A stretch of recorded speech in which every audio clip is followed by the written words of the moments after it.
In a twist that left everyone astounded, Arthur didn't just punish the ghosts, he hired them.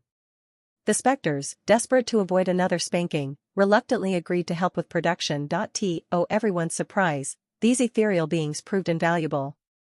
They handled seemingly impossible tasks with ease, perfecting lighting and achieving camera angles that would have been unthinkable without their spectral assistance. The quality of filming improved dramatically, though not solely due to the ghostly help.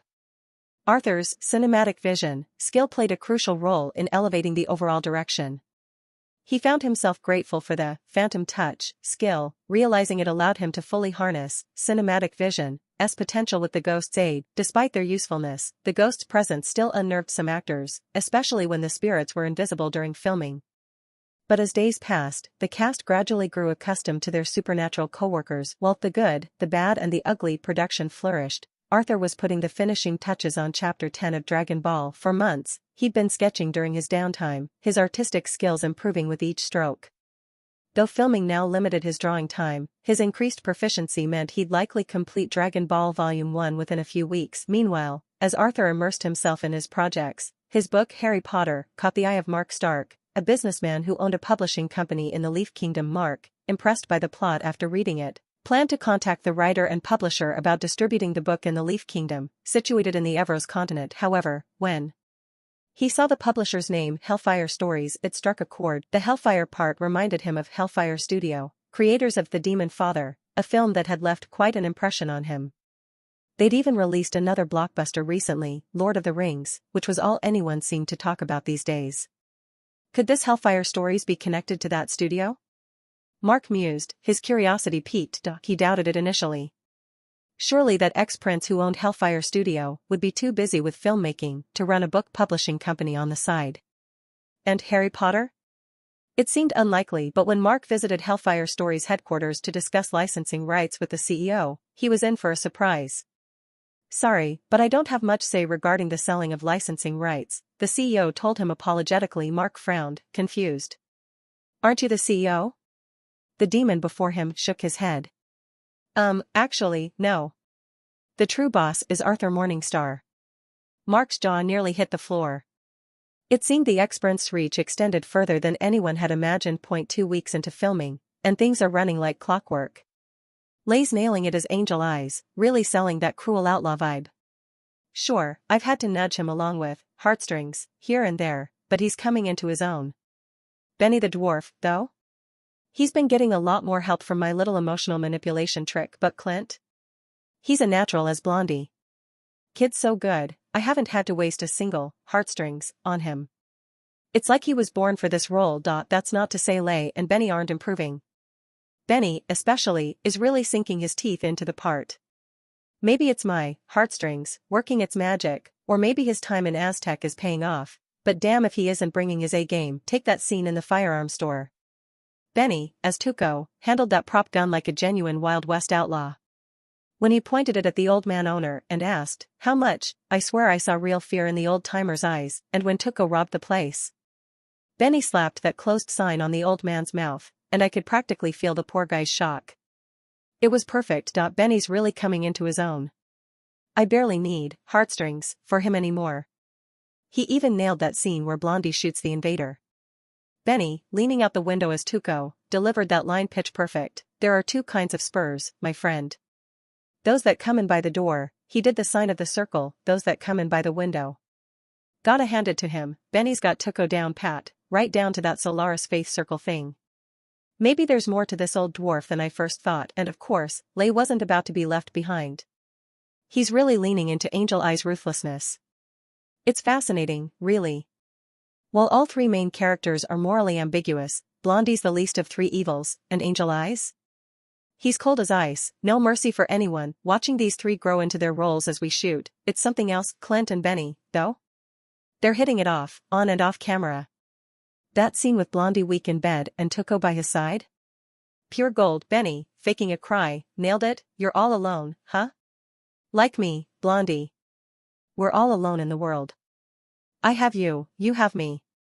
Sure, their characters are at each other's throats half the time. Hell, Blondie even splashed a drink in Tuco's face, but there's this undeniable chemistry between them. It's like watching a dysfunctional friendship unfold. Benny's facial expressions, I gotta say, are top-notch.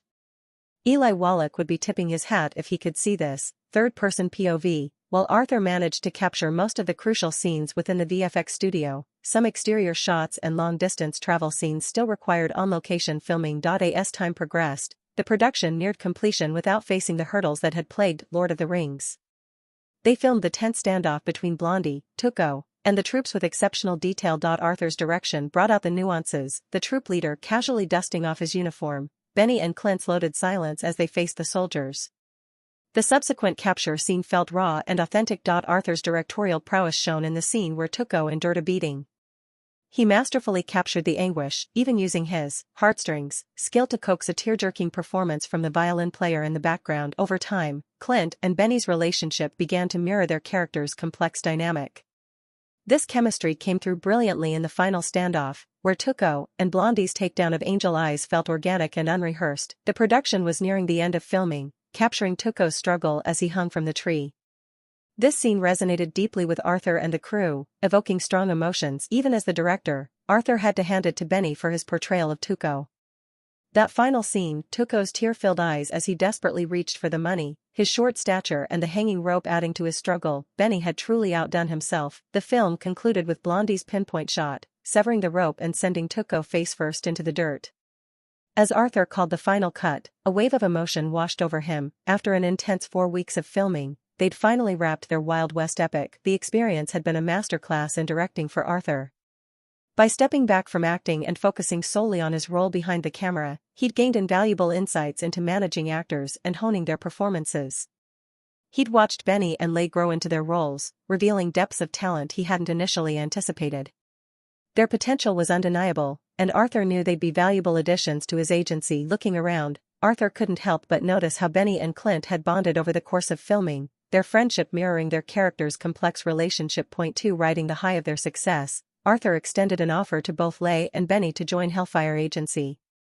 It was an easy decision for them both, they accepted without hesitation. As the dust settled on the project, Arthur found himself thrust into a new opportunity. Word came in about an international book publisher interested in distributing Harry Potter. At Hellfire Studios headquarters, Mark Stark waited patiently in the office, the Demon CEO beside him. Boss Arthur will be here any minute now, the CEO assured. Mark nodded. Yeah, I heard he just wrapped up a film. That's right. It's why I contacted you immediately. The boss finally has time to meet. As they chatted, the office door swung open, revealing the man himself, Arthur Morningstar. Boss, you're here, the Demon CEO said, relief evident in his voice. Arthur nodded, patting his employee's shoulder. I'll take it from here. Once alone, Mark extended his hand. Pleasure to finally meet you, Mr. Morningstar. I'm Mark Stark. I've seen The Demonfather, learned a lot from it, actually. Arthur chuckled, shaking Mark's hand. Learned a lot? How so? It inspired me to lead my family and company like Don Corleone, Mark admitted with a grin. Though I'll skip the, crueler aspects. Yeah, because if you didn't, we'd be trading blows in a cell, not shaking hands in an office, Arthur quipped. Mark laughed. Too right. Arthur smoothly changed gears. So, I hear you're interested in acquiring the licensing rights to my book. Your book? Mark echoed, catching the emphasis. Arthur gestured to himself. Isn't it obvious? I wrote it. Mark's eyebrows shot up. For real? You wrote Harry Potter? You doubting me? Arthur asked, a hint of amusement in his voice. No, of course not, Mark backpedaled. Just, surprised, is all. Mark couldn't hide his surprise. The book he'd grown to love was written by the demon standing before him. Unable to contain himself, he blurted out, I'm thrilled to meet the author of Harry Potter. I've been dying to ask, when's the next book coming? I've been imagining plots since I finished the first one. Arthur chuckled, gently steering the conversation back on track. Maybe we should tackle those licensing rights first? Right, of course, Mark said, a bit flustered. I'd love to acquire distribution rights for the Leaf Kingdom, Wales, and Empirica. Arthur's eyebrows rose, impressed. That's quite a reach. What's your company called? Stark Quill Publishing, Mark replied with a hint of pride. Based in my hometown in the Leaf Kingdom. Recognition flashed across Arthur's face. Stark Quill? You own that? Well, no wonder. Mark nodded, eager to move forward. Shall we discuss the licensing rights? By all means, Arthur agreed. Mark couldn't help but gush a bit more. I read the book a few weeks back, and I haven't been able to stop thinking about it. The secret magic school, privileged kids from magical families slipping through walls to catch a train, it's just fascinating. I'm not even sure I have the words to describe how it made me feel. Arthur smiled, clearly pleased by Mark's enthusiasm. I can see the book really resonated with you. I never expected Harry Potter to catch the eye of someone owning a major publishing house with reach across both Evros and Empirican continents. Talk about a pleasant surprise. Yes, Mark laid out his initial offer. I couldn't help but chuckle. I thought you liked the book. This offer seems average at best. Mark's smile didn't waver. It's business, Mr. Morningstar. I do like the book, but liking something and betting money on its success are two different things. Everyone's taste differs, after all. Fair point, I conceded. But if it impressed you, a man I assume has read hundreds of books, you must know it's something special. Doesn't it deserve a better offer? Mark proved a tough nut to crack. I even tried using heartstrings to sway him, but the man's will was stronger than I anticipated. He kept pushing that average offer, but two can play at that game. I dug in my heels, ready to negotiate for days or weeks if necessary. I wasn't about to let Harry Potter go for anything less than it deserved. 2 days of back and forth later, Mark finally caved. His new offer was music to my ears. He proposed a 15% royalty on all book sales, along with a hefty upfront advance of $80,000. The deal included exclusive distribution rights for Leaf Kingdom, Wales, and Empirica for 5 years, with a commitment to publish at least 100,000 copies in the first print run. As a cherry on top, he threw in an option for first refusal on future books in the series. Now that's more like it. Seeing Mark's resigned but respectful nod as he laid out these terms, I knew I'd won this round. Thinking about it, I can see why Mark was willing to put that kind of offer on the table. After all, Harry Potter had already raked in tens of thousands of dollars in the Morningstar Kingdom alone, and that's just in a few months. Truth is, there's no official sales data out there. I've been so caught up in filming that I never got around to announcing exact figures. I'm the only one who really knows how well the book's doing. Because of that, Harry Potter hasn't made it into those magazines or newspapers that list bestsellers, but word's getting around. Some magazines have started making estimates based on the book's growing popularity. It's all word of mouth at this point, but that kind of buzz? It's priceless. I've got a feeling Mark's done his homework. He must have sniffed out the potential, which explains why he's willing to put up that kind of money. He's not just buying a book, he's investing in a phenomenon. It's funny, really. Here I am, sitting on what could be the next big thing in publishing, and most people don't even know it yet. But Mark? He sees it. And that's why he's ready to bet big. Third-person POV. A few days after Arthur wrapped up his film project, word of its completion spread like wildfire through the restless media outlets. Headlines began popping up everywhere, not just about Arthur's film, but also about major studios trying to compete. Arthur Morningstar completes his film. Titan Pictures announces simultaneous completion of their ambitious project. Titan Pictures' ambitious movie, filmed at their dwarven-built VFX studio, a copy of ex-Prince Arthur's Hellfire Studio using advanced mechanics and technologies, officially completed. Titan Pictures asserts their upcoming film will surpass The Lord of the Rings, with rumors suggesting executives are planning to set the release date to coincide with ex-Prince Arthur's third film. Arthur's eyes caught these headlines. Reading further, he learned that Titan Pictures' movie was supposedly an epic tale, also revolving around ancient artifacts and drawing inspiration from elven history. Don't tell me they're following in Lord of the Rings' footsteps, Arthur muttered to himself, skimming the premise. But even if that was the case, it didn't faze him. Klein approached, curiosity evident in his voice. Boss, have you heard about Titan Pictures? Arthur shrugged dismissively. Don't care about them. Word is, they're aiming to compete directly with our film. Arthur sighed. Guess they're still sore that their smear campaign against Lord of the Rings backfired. Changing the subject, he added, by the way, did you finish signing those actors I mentioned? Yeah, Klein nodded. Raymond Crowe, who played the hated Carlo, Kyle Brook, who was Luca Brasi, Charles Flirt, who acted as Sonny, and several others from Demonfather are all signed with our agency without any issues. Good work, Arthur nodded, his mind already moving on to the next challenge. Arthur POV, my next move? Starting my own record label. And no, this isn't some spur-of-the-moment idea. For weeks now, I've been plotting this. It all started when I caught wind of some big-name music stars using their clout to turn fans against my films. Well, two can play at that game. The plan? Build my own stable of stars, ones who'll encourage their fans to support Hellfire Studio. These major studios might be industry behemoths, but I've got an ace up my sleeve, a whole world of entertainment knowledge from my previous life, music included. Even while knee-deep in my film project, I've had my newly hired scout team combing the streets for demon and elf talent. I gave them clear instructions on the kind of talent I'm after. Now, after weeks of searching, they've rounded up a few dozen potentials. Time to see what they've got. I arrive at the studio, greeted by the scout team. Where are the talents?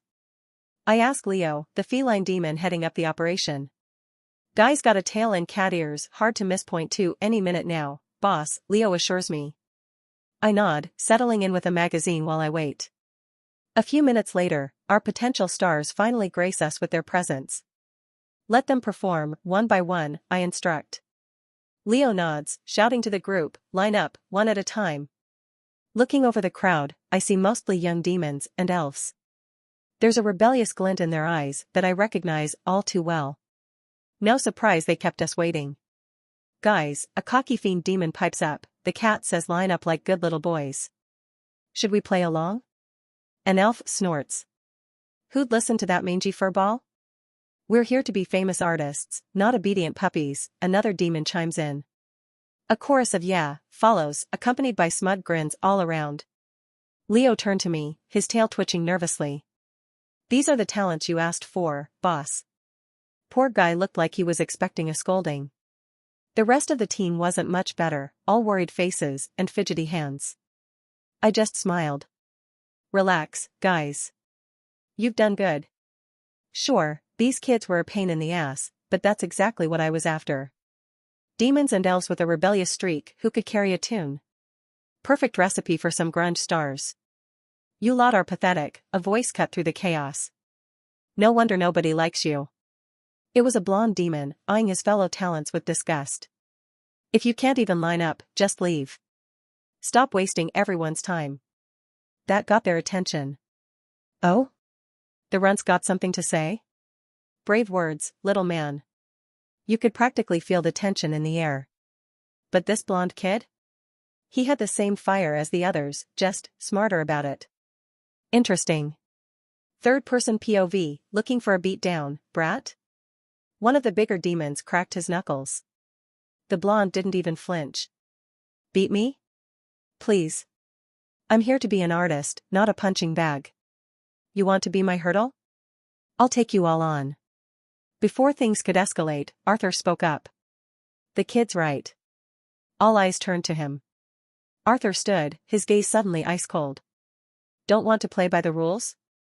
There's the door. You're not stars yet, so quit acting like divas. No wonder your family doesn't like you, a demon started, but he never finished. One moment he was sneering, the next he was a crumpled heap against the wall. Everyone froze. Arthur had barely moved, just a flick of his wrist. Wind magic, powerful enough to toss a grown demon like a rag doll. The message was clear, Arthur Morningstar wasn't someone to mess with. Arthur's eyes were cold as ice. Don't even think about provoking me. His gaze swept over the crowd. You really wouldn't like the consequences. The talent swallowed hard, eyeing the demon who dared mention Arthur's family. Seems they'd underestimated the weak ex-prince. That display of magic had them rethinking their assumptions real quick. So, you lining up or what? Arthur asked, his tone deceptively calm. Like magic, the talents fell into line. The scout team looked on, amazed at the sudden obedience. Can't blame the kids though, they were just as rattled by Arthur's show of power. Now, let's see what you've got. Arthur declared, and the performances began. One by one, the demons took center stage. Jazz and bebop filled the air, popular genres among these rebellious types. Some even brought instruments, forming impromptu bands. Do-do-do, a demon started, snapping his fingers to the beat. Arthur watched, silent and scrutinizing. Then came the blonde demon's turn. The moment he opened his mouth, laughter erupted. His voice was rough, husky, unpolished, a far cry from the smooth tones before him. Leo leaned in, concerned. Should we stop him, boss? Your ears must be bleeding. No, no. Let him finish. Surprisingly, Arthur seemed intrigued. As the blonde wrapped up, his face burned with embarrassment. His fellow talents were still snickering, and he braced himself for more humiliation. What's your name, kid? Arthur asked, sounding older than his 16 years. James Blaze, the blonde replied, his voice a mix of defiance and resignation. James Blaze.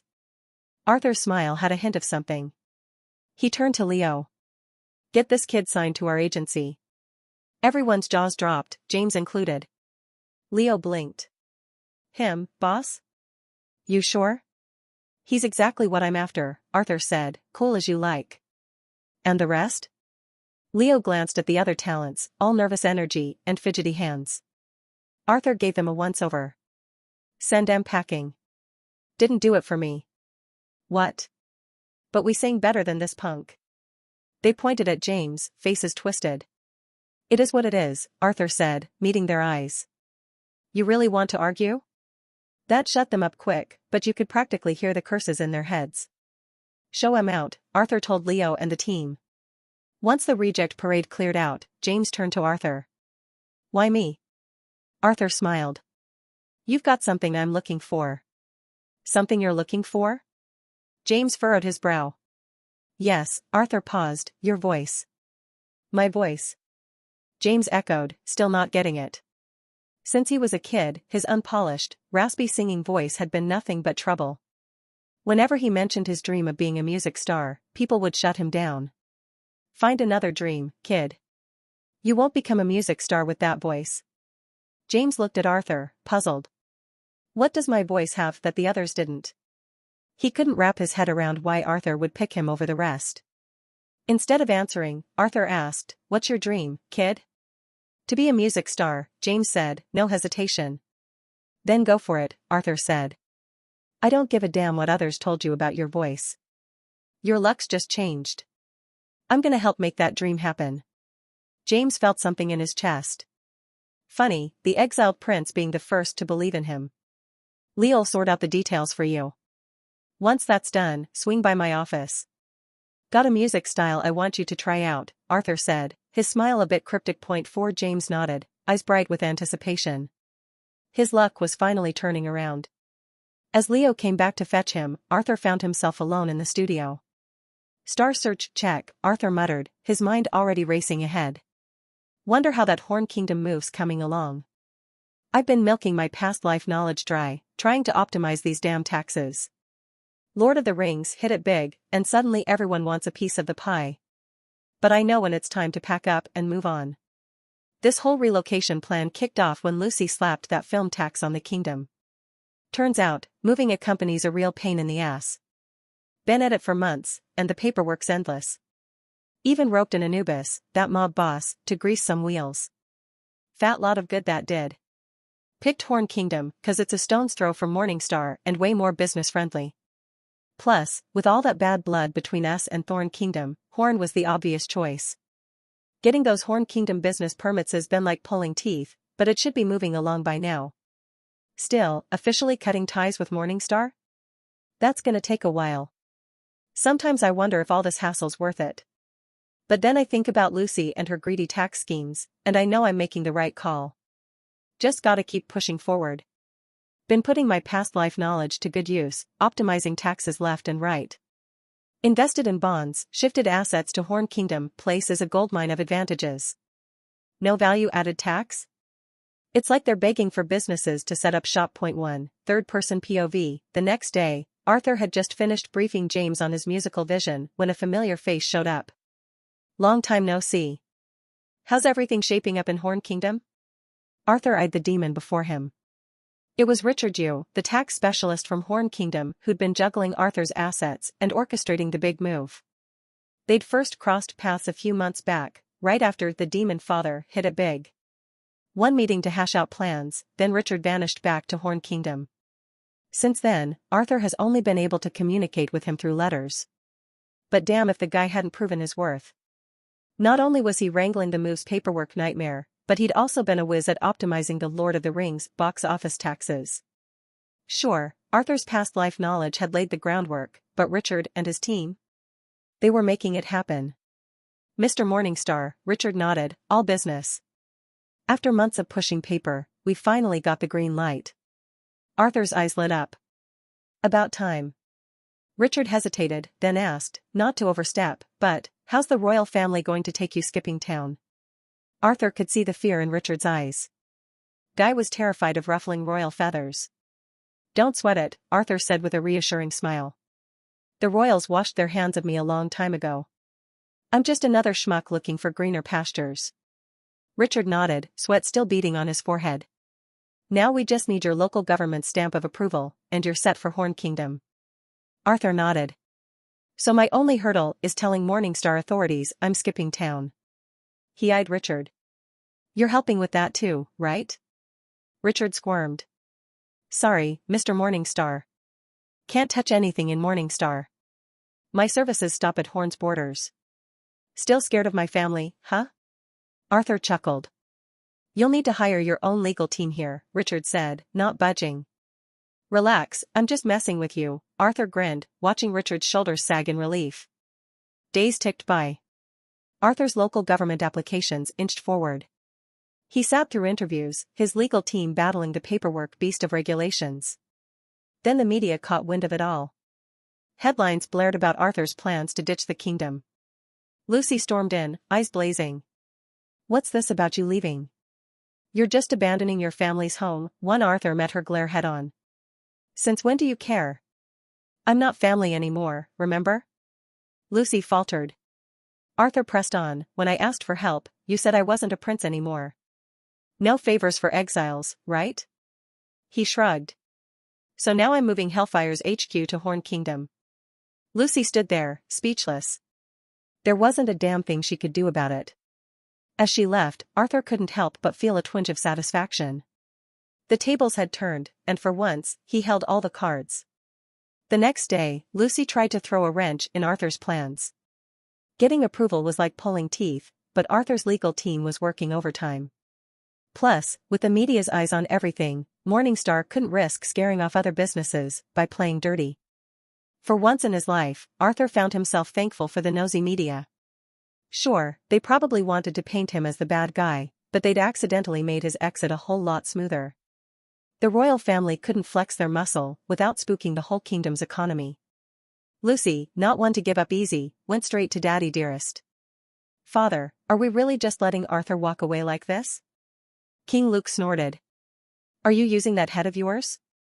Stop him, and we'll have every business and investor running for the hills. You want to tank the whole economy? But, we're just going to let Arthur and his cash cow films go? Lucy pressed. Humph, Luke grunted. One little Hellfire studio doesn't make or break an industry. He waved a dismissive hand. Besides, he can't keep churning out hits forever. There are these behemoth studios in the industry like Titan from Evros and others that are crafting films. They'll surely surpass Hellfire, Luke said, gesturing at the newspapers strewn across his desk. Lucy still looked uneasy. Lord Vermilion, kneeling beside her, chimed in, the world's changing rapidly, Your Highness. Arthur won't be the only one with a VFX studio for long. Other studios are swiftly catching up. Even our local major studio is constructing their own VFX setup. They'll be producing films as profitable as Lord of the Rings in no time. King Luke nodded, precisely. Don't fret about taxing films. There are plenty of other studios' pictures you can levy for revenue. Lucy mulled it over, finally accepting the inevitable. So we're just letting Arthur depart. He's grown arrogant with 2 successful films, Your Highness, Lord Vermilion added. But he'll face difficulty soon enough. Mark my words, he'll return seeking our aid before long. Arthur's plan to leave Morningstar hit the headlines like a thunderbolt. The Lava Brothers and Bryan Brothers, Hellfire's partners, came rushing to confirm the news straight from the source. When Arthur confirmed it, Fart couldn't hide his concern. Mr. Morningstar, we haven't even seen your 3rd film yet. Are you planning to release it in Horn Kingdom first? Ray, Fart's brother, looked just as nervous. The film's still in editing, so I can't show it to you yet, Arthur explained. As for the release? Yeah, Horn Kingdom might get first dibs. Fart and Ray fell silent, their worry palpable. They'd grown fond of Hellfire Studios, not just for the quality films, but for the hefty profits. Arthur, sensing their unease, smiled reassuringly. Relax. I'm changing addresses, not partnerships. You'll still release your movies here? Ray asked, surprised. What do you think? Arthur chuckled. New home doesn't mean I'm abandoning this market. Fart furrowed his brow. What's the point of moving then? Your films will still be taxed here. Yeah, but not as heavily, Arthur explained. They'll tax me as a foreign entity now, standard rate, not the local gouging. Foreign films have different tax obligations. You're giving up the kingdom's incentives for local production? Ray asked. Point 2. Yeah. They didn't do much for me anyway, Arthur shrugged. And that was the truth. Arthur had yet to see these so-called government incentives, or maybe his family was intentionally withholding them. Either way, it only strengthened his resolve to move out. In the studio meeting room, I could see the worry etched on my employees' faces. Moving kingdoms wasn't sitting well with them. Klein, one of my key crew members, spoke up first. Boss, do we really need to move? Aren't we doing fine here? Others chimed in, their concerns tumbling out. We're thriving here, aren't we? What about the VFX studio? We just leaving it behind? I've got family here, boss. I let them air it all out before sighing. Look, moving out's the best play for our company long term. Our future films won't get gouged by local taxes. Then I dropped the magic words, it means better pay for all of you. Their eyes lit up like Christmas trees. Without that hefty local tax, I can pad your paychecks, I said, smiling. Suddenly, the move didn't seem so bad to them. As for the VFX studio, we're selling it to Lava Brothers for $4 million, I added. That got them going again. Sell it? Why? Can't we still use it for filming? I held up a hand. Sure, we could use it. But if we film here, we're back to local production and local taxation. Kind of defeats the purpose of moving, doesn't it? Explaining all this was draining, especially after wading through the move-out paperwork. The move to Horn Kingdom was set for my employees and actors. Fortunately, Horn seemed eager to welcome us with open arms. At Hellfire Agency, my actors peppered me with questions about the relocation. Are we leaving the kingdom too? What's our future in Horn Kingdom? Even Imcrag chimed in, Boss, can I bring my family to Horn Kingdom? I addressed their concerns, assuring them they could stay if they preferred.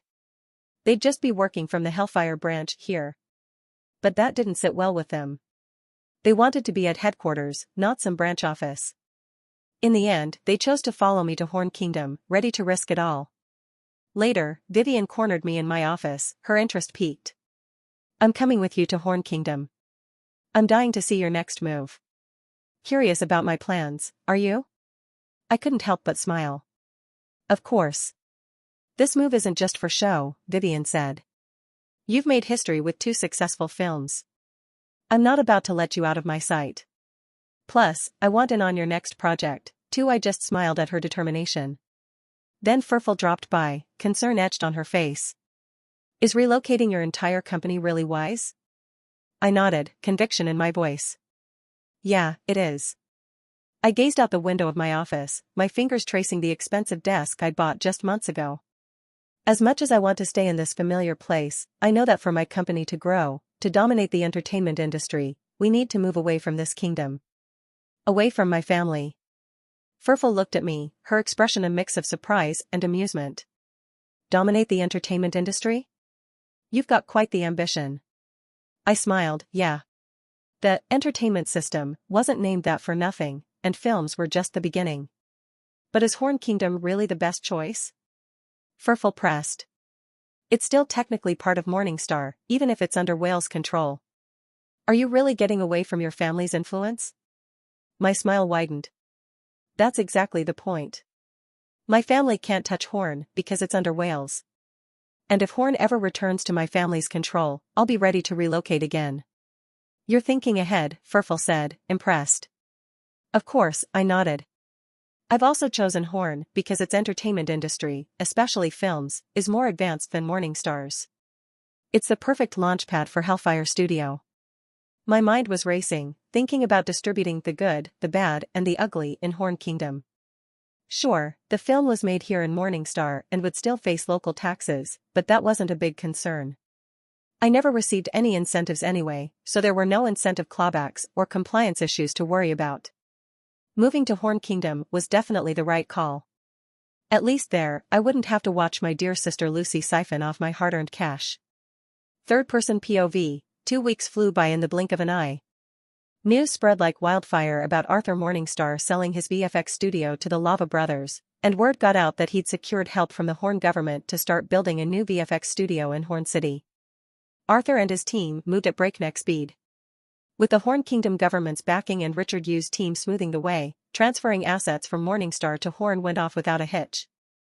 Thanks to the short distance between Morningstar and Horn Kingdom, moving assets and relocating staff was a breeze. The day after their arrival at Horn Airport, Arthur and his team were greeted by a swarm of local Demon reporters. The righteous film studio executives, there to welcome them to Horn City, the capital, found themselves pushed aside by the eager press. Mr. Morningstar. Is it true you relocated due to unfair taxation on your films?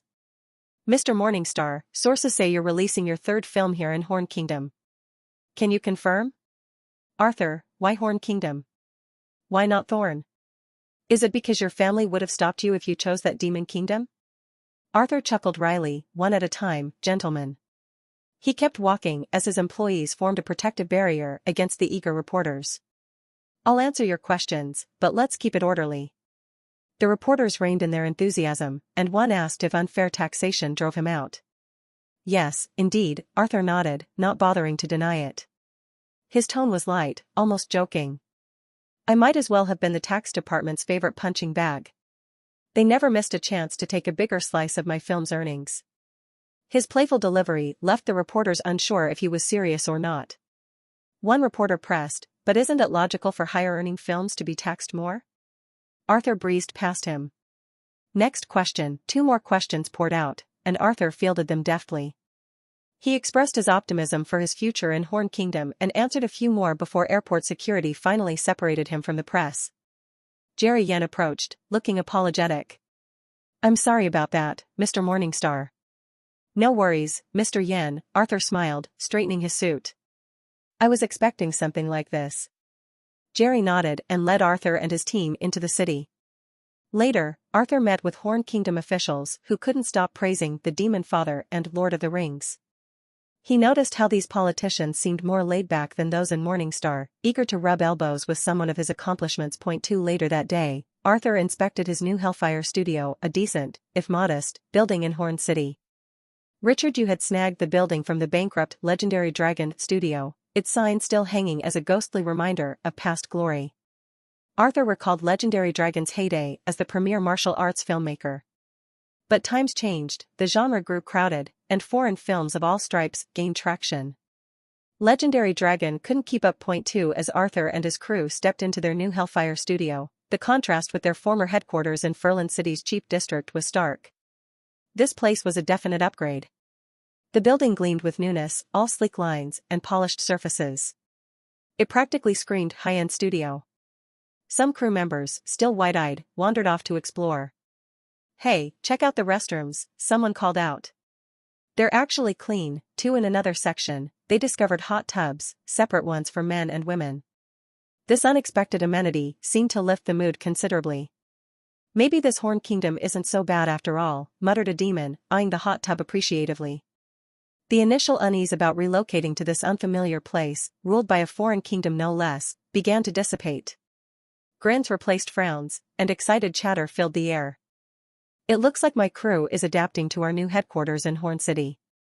They're already making themselves comfortable, relaxing in the studio's hot tub as if they'd been here for years. I didn't stop at just acquiring the studio. I also purchased a 3-story dorm building nearby for my crew to live in. It's more than spacious enough for everyone. For the actors who came along, I bought the top few floors of an apartment complex. I'll be living in the penthouse at the very top. I considered buying a house here, but the prices are quite steep. A standard house costs around $60,000, while luxury homes range from $100,000 to $300,000. Looking at these prices, I decided to be more economical. Yes, I have millions in my bank account, but it's wiser to be cautious with spending, at least until my third film, The Good, the Bad, and the Ugly, is released in cinemas and starts generating profits. This is especially important since I'm still in the process of transferring my money to the local banks in Horn Kingdom. Luckily, there's a branch of a Morningstar Banks here in Horn City, which helps, but I'd prefer to have all my funds transferred to a local Horn City bank eventually. On the bright side, construction of the new VFX studio is already underway. Horn City's construction equipment seems more efficient than what I'm used to. The old arena is gradually being transformed into my new VFX studio. While the new VFX studio won't have the ghosts that my former VFX studio in Morningstar had, it's not a problem. Why? Because I actually brought the ghosts with me. They're incredibly useful and can assist with production in numerous ways. I wasn't about to let them go so easily. Point 10, third-person POV. The following day, Arthur set out to explore Horn City's notable spots with Furful, Vivian, Shaffle, Imcrag, and his other actors. His crew ventured off on their own, their excited expressions betraying their eagerness to discover this part of Morningstar Kingdom that felt so foreign to them. Jerry Yan, an executive from Righteous Film Studio, offered to guide Arthur and his group around the city. Their first stop was the bustling market. Arthur and his companions noticed how it outshone the one in Morningstar's Furland City. Jerry introduced them to Horn Street foods, some exotic enough to turn Furful and the others' stomachs. Arthur and Jerry shared a laugh at their reactions. As they continued exploring, the group found themselves genuinely enjoying the experience. They visited Victory Harbor, alive with ferries and cargo ships. The famous Twinkle Ferry caught their eye, shuttling passengers between the Dragon Peninsula and Horn. Point 1 Dragon was part of the Horn Special Administrative Region, situated on Morningstar's southern coast. Boarding the Twinkle Ferry, they crossed to Dragon and explored its walled city. Arthur observed Furful and the others having a great time, snapping pictures with their impact portable cameras. They even caught Arthur in an embarrassing moment, scratching his butt. The girls couldn't stop giggling at the photo. "You're all having way too much fun with this," Arthur said, his tone a mix of amusement and mock exasperation. Later, the group visited Sandy District in Dragon. The bustling area featured a lively shopping district where Furful, Vivian, and Shaffle eagerly browsed the stalls. "Look at that, Mr. Morningstar," Jerry said, pointing to a nearby stall. Arthur glanced over, seeing oval or pear-shaped pouches. "What are those?" Jerry nudged Arthur, gesturing towards Furful and the others shopping in the distance. "Come on, don't play innocent. Surely you know what they're for. Very useful for your love life." "What are you talking about?" Arthur asked, genuinely puzzled. Jerry whispered, "Those are sheep bladders." "Sheep bladders?" Arthur repeated, still confused. Jerry sighed, realizing Arthur truly didn't know. "It's what a man needs in bed. They're protection." Arthur's eyes widened as understanding dawned. "What? Why are you recommending that to me? Isn't it obvious?"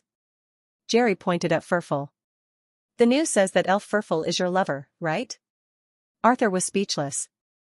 "Aren't you using protection?" Jerry's eyes lit up. "Or maybe you don't need it." Arthur cut him off, covering Jerry's mouth. "Shut up," he whispered, ensuring Furful couldn't hear. "We're not in a relationship." Jerry nodded, though his eyes showed he didn't quite believe it. "Anyway," Arthur said, expression perplexed, "sheep bladders for protection? Really?" Jerry chuckled. "Why not? They're better than modern rubber ones. More natural and thin. Who'd use that? Who even thought of it?" Arthur asked incredulously. Jerry was surprised by Arthur's ignorance. "You don't know? Sheep bladders are an ancient form of protection, invented by the Romans themselves." Arthur shook his head, marveling at this unexpected history lesson in the middle of their city tour. Arthur and his companions spent the entire day familiarizing themselves with Horn Kingdom, visiting various locations, before finally returning to Horn City. The day had been tiring, but Furful and the others were clearly satisfied with their excursion. Vivian turned to Arthur, her eyes bright with excitement. "We should do this again sometime. It was so enjoyable." Arthur smiled warmly. "I'm glad you liked it." Furful chimed in, this kingdom may be small, but it's more vibrant than Morningstar. Shuffle nodded in agreement. After chatting with them for a while, Arthur saw them off to their new homes in the apartment complex. Left alone with Arthur, Jerry broached a new topic. Mr. Morningstar, about your third film. Is the editing complete? The other executives are eager to see it. Arthur nodded. It's nearly finished. Should be done in a few days. The move delayed things a bit. I understand, Jerry said, unable to hide his anticipation. I hope to see it soon. Arthur could see Jerry's eagerness, and he understood why. After all, his first two films had each grossed hundreds of millions of dollars at the box office. They continued their conversation in the studio lobby for a few more minutes before Jerry took his leave. At 5 p.m., Arthur headed to a warehouse under his control. This secretive location housed his computer research team, who had arrived in Horn City a few days ahead of the main group. Upon entering, Arthur was greeted by his tired but dedicated team, their eyebags testament to their hard work. How are you guys holding up? Arthur asked. Drake responded, everything's on track, boss. Josh added, we're still adjusting, but it's not a major issue. Arthur nodded, the Electronics Expo is approaching fast. How's the basic operating system coming along? Nearly complete, boss, Drake reported. Point 1. After a few more questions and words of encouragement, Arthur left for his penthouse via taxi. Returning to his apartment, Arthur felt satisfied with how smoothly everything was settling.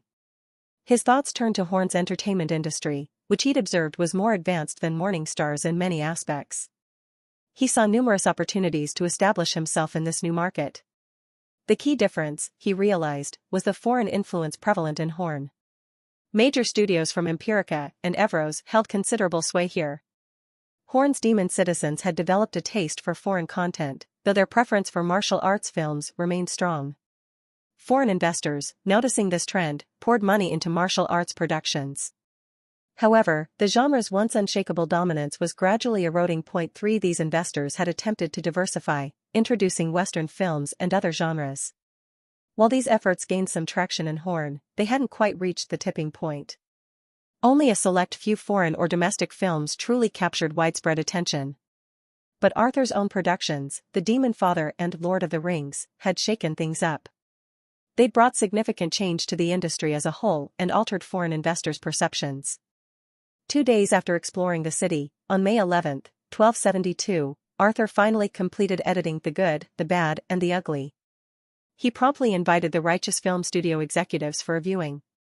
Rayleigh Wong, the 45-year-old monkey demon CEO of Righteous Film Studio, greeted Arthur with unexpected warmth. Delighted to meet the mastermind behind Demonfather, Arthur Morningstar. He enveloped Arthur in a bear hug as if they were old friends. Likewise, Arthur responded, slightly uncomfortable.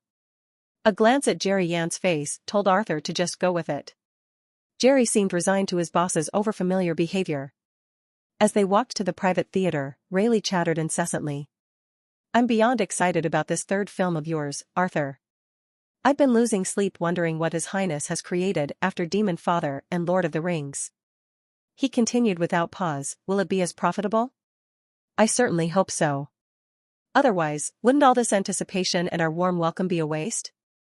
Rayleigh's bluntness was startling, especially given Arthur's presence. Only after Jerry's nudge did Rayleigh catch himself. Ha ha ha, my apologies, he said, not sounding particularly sorry. Point 1. Arthur just shook his head as they reached the theater. At last, the moment of truth. Rayleigh announced shamelessly. Throughout the exchange, Arthur maintained his composure, adapting to Rayleigh's eccentric personality. He realized that navigating such characters would be crucial in establishing himself in Horn's entertainment industry. As they settled into their seats, Jerry leaned close to Arthur, whispering, I apologize for my boss's behavior. He's always like this. Don't worry about it. I understand, Arthur replied with a nod. Jerry seemed relieved by Arthur's graciousness. The studio lights dimmed, and the projector whirred to life, its beam hitting the white wall. This is going to be interesting, Rayleigh muttered, while Jerry and the other executives shook their heads at their boss's antics. The Hellfire Studio intro appeared, followed by the film's opening. Although Arthur had previously explained that the film would be set in Empirica's Wild West, Jerry, Rayleigh, and the others were still caught off guard by the unmistakable Western flair. As the soundtrack began, Arthur smiled, recalling how he'd managed to produce it amid the company's relocation challenges. The opening sequence introduced the ugly Tuco, the bad Angel Eyes, and the good Blondie. Initially, Jerry, Rayleigh, and the executives were skeptical of the Western-style film. Past attempts by Demons to adapt this genre had failed miserably, leading many to believe martial arts films were safer bets. They expected Arthur's third film to follow suit. However, as the story unfolded, they found themselves unexpectedly engrossed, only realizing how immersed they'd become as the film neared its end. The executives became especially thrilled and tense during the final standoff between Blondie, Tuco, and Angel Eyes. 1 As the powerful, dramatic orchestra piece with its sweeping melodies played, the three characters eyeing each other with hands on their guns, Jerry and the others sat on edge. Rayleigh, gripping his helpless subordinate's arm, declared, "If Blondie and Tuco kill each other, I'll hate this film forever." His words left the executives unsure whether to laugh or not. Rayleigh's investment in Blondie and Tuco's relationship was obvious, mirroring Jerry and the others' feelings. Arthur smiled, noting their engrossment. When the shooting began, the audience held their breath, half expecting to see Blondie or Tuco fall, while Angel Eyes emerged victorious.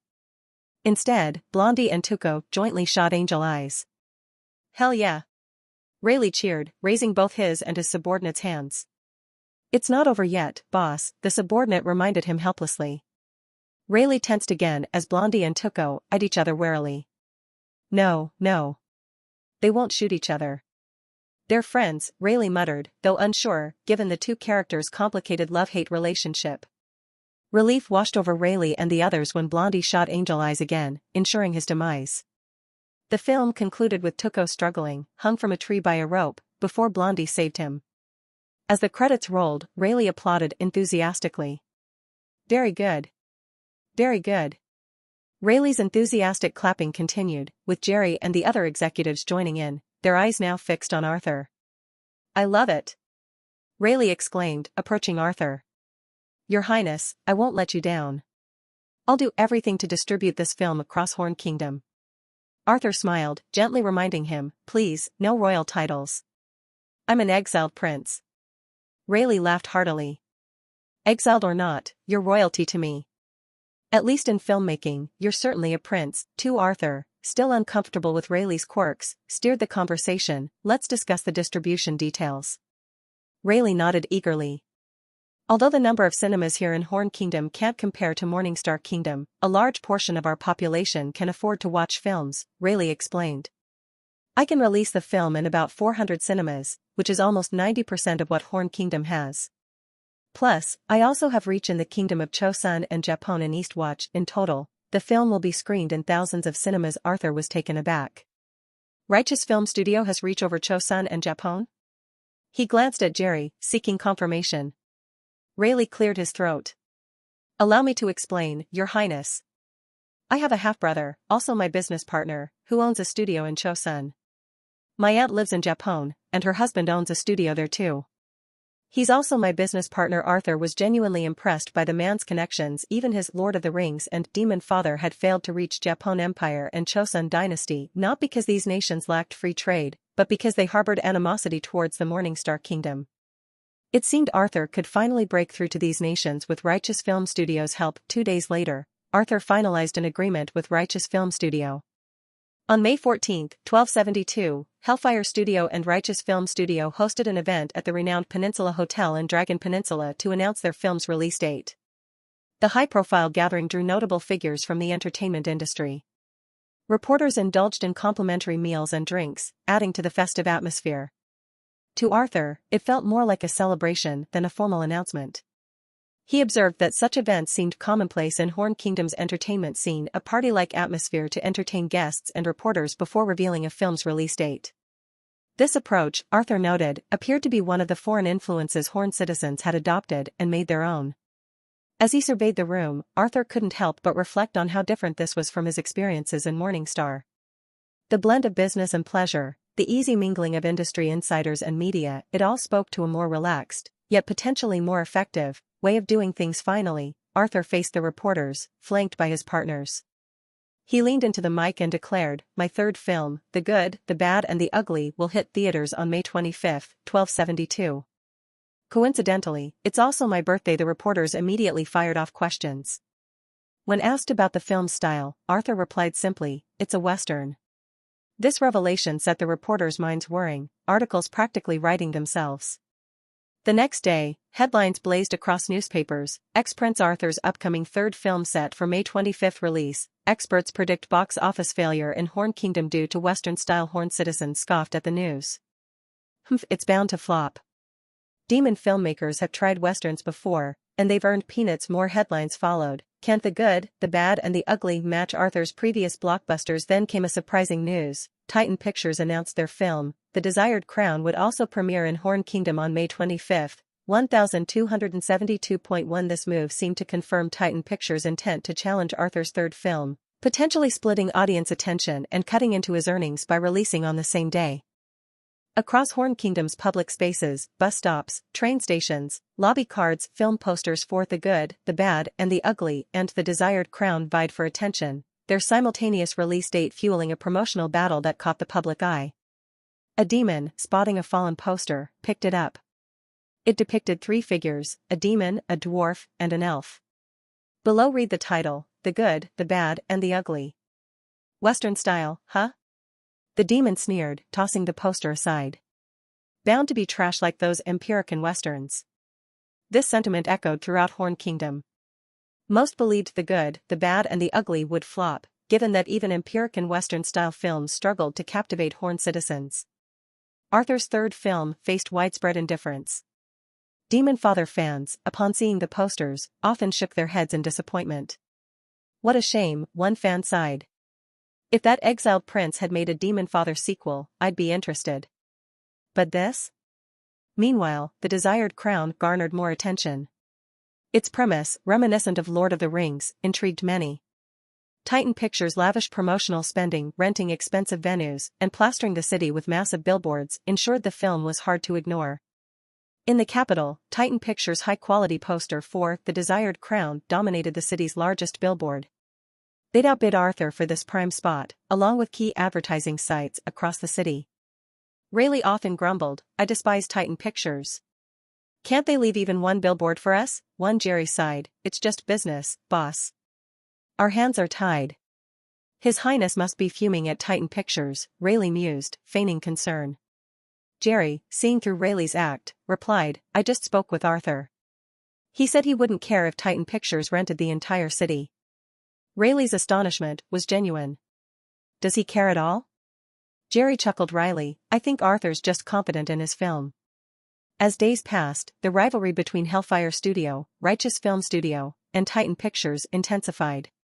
Finally, on May 25, 1271, both The Good, the Bad and the Ugly and The Desired Crown was about to premiere across Horn Kingdom. That early morning, Arthur turned 17. He celebrated his birthday alone in his penthouse, his mind likely on the day's events to come.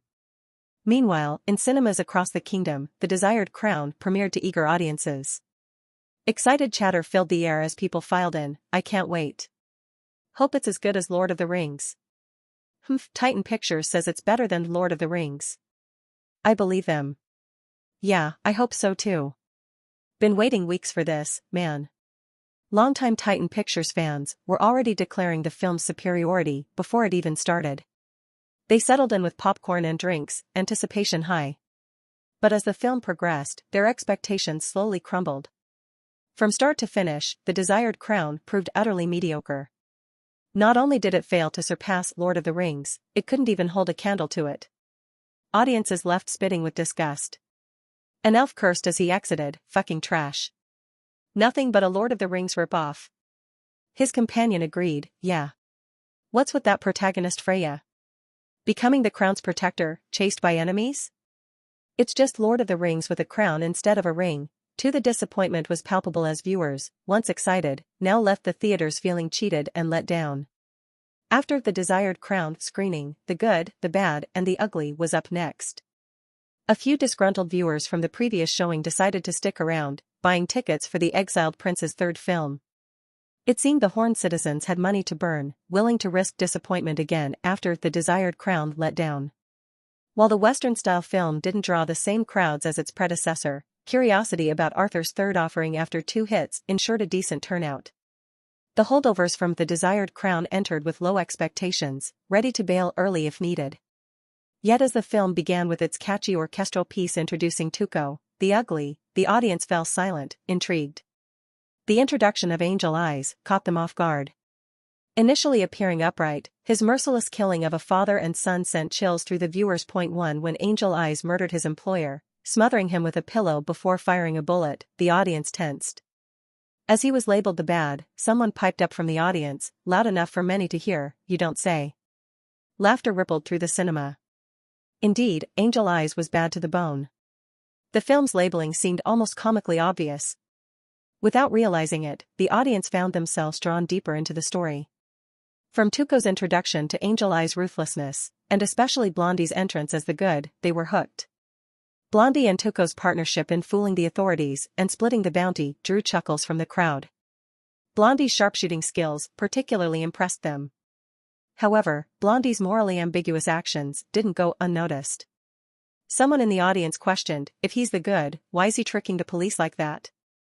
The question hung in the air, unanswered but adding to the film's intrigue. What the audience did realize was that Blondie and Tuco were 2 compelling and humorous characters. The film they'd expected to be tense and serious turned out to have light, even comedic moments. 1 Of course, Angel Eyes' presence brought gravity to the story, especially in scenes showcasing his ruthlessness. The film masterfully alternated between the light-hearted antics of Blondie and Tuco and the serious, menacing presence of Angel Eyes.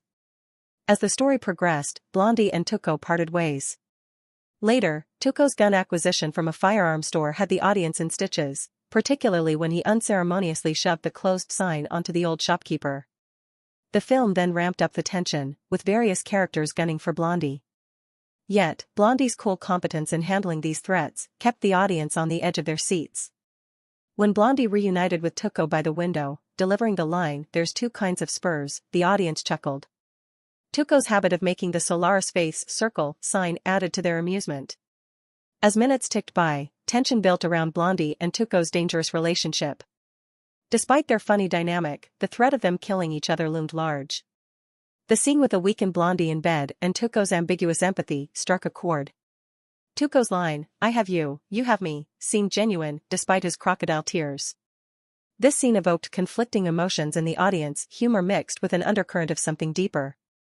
It was a novel experience for many, a film scene evoking such complex feelings. Tuco's persistent circle sign habit continued to draw laughs, clearly an ingrained quirk of his character. Without realizing it, the audience had forgotten their disappointment with The Desired Crown, fully immersed in the good, the bad and the ugly 4 hours. Tears began to flow as Tuco endured his beating. The scene's impact was intensified by a group of musicians within the film, playing instruments that perfectly matched the brutal spectacle. When the audience's emotions were further stirred by the violinist in the scene, whose own eyes brimmed with tears as he played with raw feeling. This diegetic music added a layer of realism and emotion that deeply affected the viewers. Gone were the light, comedic moments between Blondie and Tuco. In their place was a powerful, heart-wrenching scene that had many in the audience sniffling. An elf elder, choking back tears, muttered, "I didn't expect that I would cry over an ugly criminal dwarf like this," as he dabbed at his eyes. The sadness was palpable throughout the theater. The audience, caught off guard by the depth of their emotional response to a character they'd initially seen as merely comical, found themselves deeply moved by Tuco's suffering. Following the emotional scene of Tuco's beating, the film continued its tale of 3 men seeking Confederate gold. Despite their earlier sympathy, the audience was reminded of Tuco's true nature. His bathtub scene drove this home, with the ugly dwarf brazenly cleaning his teeth with bubbles. Tension mounted as a confident man aimed a gun at the seemingly vulnerable Tuco. The audience jolted in surprise when Tuco suddenly fired, his hidden gun concealed beneath the bubbling water. As his opponent tumbled to the ground, Tuco rose from the bath and fired again, coldly stating, "When you have to shoot, shoot. Don't talk." This line, delivered with Tuco's characteristic bluntness, resonated with the audience. Many found themselves secretly cheering for Tuco, appreciating how he remained true to his nature even when appearing defenseless. The scene showcased the film's ability to continuously surprise the viewers, subverting expectations and keeping them engaged. It reinforced Tuco's complex character, capable of evoking both sympathy and admiration for his ruthless survival instincts. Before they knew it, the film approached its climax with the three men in a standoff. Many viewers anticipated Tuco and Angel Eyes teaming up against Blondie, given Tuco's alliance with Angel Eyes and his complicated relationship with Blondie. The audience was uncertain which partnership was stronger, Blondie and Tuco's or Tuco and Angel Eyes. Relief washed over the crowd when Blondie and Tuco jointly shot Angel Eyes. A collective sigh echoed through the theater. The film's conclusion, with Blondie once again saving Tuco from hanging, brought the story full circle. The audience recognized the return of Blondie and Tuco's authority-scamming partnership. Only as the credits rolled did viewers realize the film had ended. Many found themselves wanting more, surprised by how quickly the time had passed. As they left the theater, conversations buzzed. "I can't believe I sat through an entire Western film." Sat through? We watched the whole thing without getting bored. Huh. All I can say is it was way better than that Titan Pictures film. The unexpected enjoyment of The Good, the Bad and the Ugly left the audience pleasantly surprised, especially in comparison to their earlier disappointment with The Desired Crown. Arthur POV, another birthday, another solitary celebration. I'm thinking of whipping up some favorites from my previous life: burgers, pizza, elf fries, this world's version of French fries, named after the Moonlight Kingdom's first elf king who invented them, carbonara, the works. Back when the royal family kept my allowance tight, I could only manage burgers and fries. Now, the world's my oyster, culinarily speaking. But before I can indulge, there's studio business to handle, namely, my third movie's release. In my new office, Rayleigh Wong and Jerry Yen present the box office results. The paper shows we've sold a mere $50,000 worth of tickets. Not bad. I muse. Rayleigh's not having it. Not bad, he sneers. It's abysmal. We're in hundreds of theaters and this is all we've got. Blunt as ever, this one. I set the paper aside. Don't worry, Mr. Wong. Our film will pick up steam. How can you be sure? Rayleigh practically lunges at me, thankfully intercepted by Jerry. I've sunk a fortune into this, Your Highness. Do something. Rayleigh's actually tearing up now. Weird demon, indeed. .1 Your High, I mean, Mr. Morningstar, Jerry interjects, restraining Rayleigh. My apologies. We should be going. He drags the tantrum, throwing Rayleigh out, looking utterly helpless. As the door closes behind them, I can't help but chuckle. The day's been interesting, to say the least. Now, about that birthday feast. After buying ingredients, I returned to my penthouse. Opening the door, I was met with darkness. Before I could process this, the room suddenly blazed with fire magic. My eyes widened as I saw George, Furful, Vivian, Shaffle, Imcrag, and others gathered there. Happy birthday! They shouted, accompanied by a flashy magical light show. A big cake and various meals adorned the table. What the? I was genuinely surprised. It's the first time anyone's done this for me. In my previous life, I celebrated alone. In this one, my demon family was too cold to care, with probably only my youngest sister Apollonia showing any genuine concern. .3 George chuckled, did you think we'd forget your birthday? I could only smile in response. Furful approached with a gift. Happy birthday, she said warmly. Oh, what's this? I opened it to find an expensive watch. You shouldn't have. I know you like watches. I hope you like it, Furful smiled. I do. Thank you, I replied sincerely. Vivian butted in, hey, don't forget my gift. She thrust a package at me. Okay. Geez, I said, opening it to reveal a cute headband. Do you take me for a girl or something? Vivian just laughed at my reaction. Then there was George, presenting me with one of his weird inventions. As I looked around at these people who'd gone out of their way to celebrate me, I felt a warmth I hadn't experienced in either of my lives. Maybe birthdays weren't so bad after all. Third-person POV, media outlets were having a field day with the box office results of The Good, the Bad and the Ugly, and its rival, The Desired Crown, won. The Good, the Bad and the Ugly pulled in a mere $50,000, promptly labeled a failure by newspaper articles. Smug experts who predicted its downfall wrote, this was no surprise. Western-style movies have never found success in Horn Kingdom or the wider Anatolia region. In contrast, Titan Pictures' The Desired Crown boasted a $4 million box office. Headlines trumpeted, The Desired Crown performs spectacularly on opening day. Viewers claim it surpasses Lord of the Rings.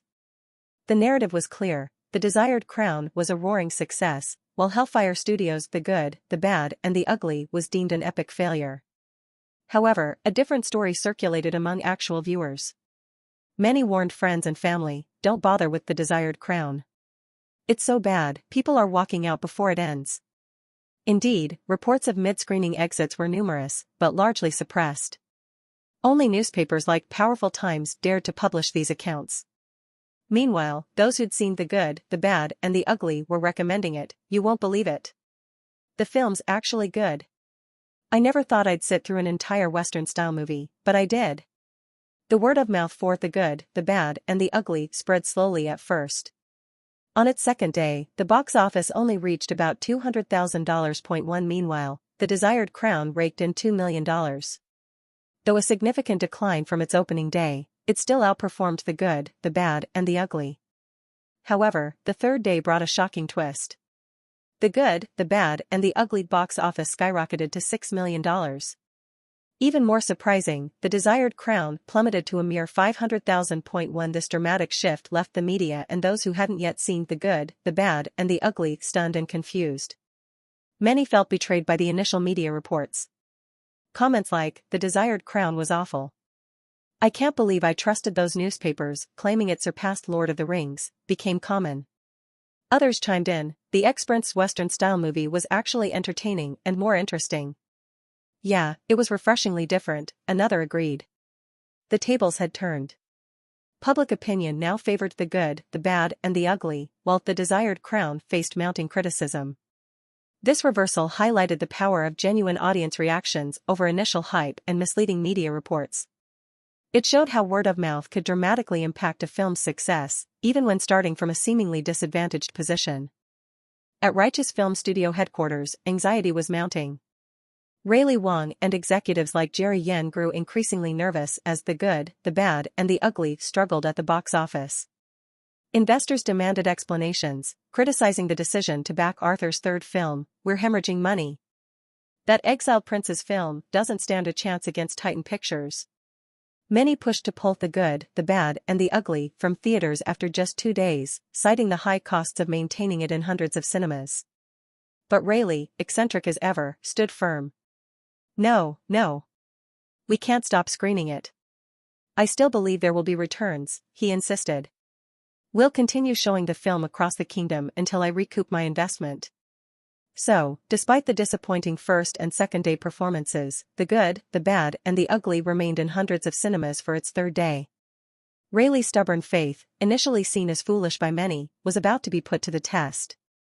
Investors, resigned to Rayleigh's stubborn decision, approached the third-day box office results with low expectations for The Good, the Bad, and the Ugly. However, when they saw the stunning $6 million figure, their eyes widened and jaws dropped in disbelief. The fourth day brought even better news, a $6.8 million box office. At Hellfire Studios Hall, executives from Righteous Film Studio joined Rayleigh in celebrating with Arthur. Ha ha ha. Rayleigh's joyful laughter filled the room. Those investors wouldn't believe in my vision. Nearby, the major investor of RFS smiled, raising his glass in a toast.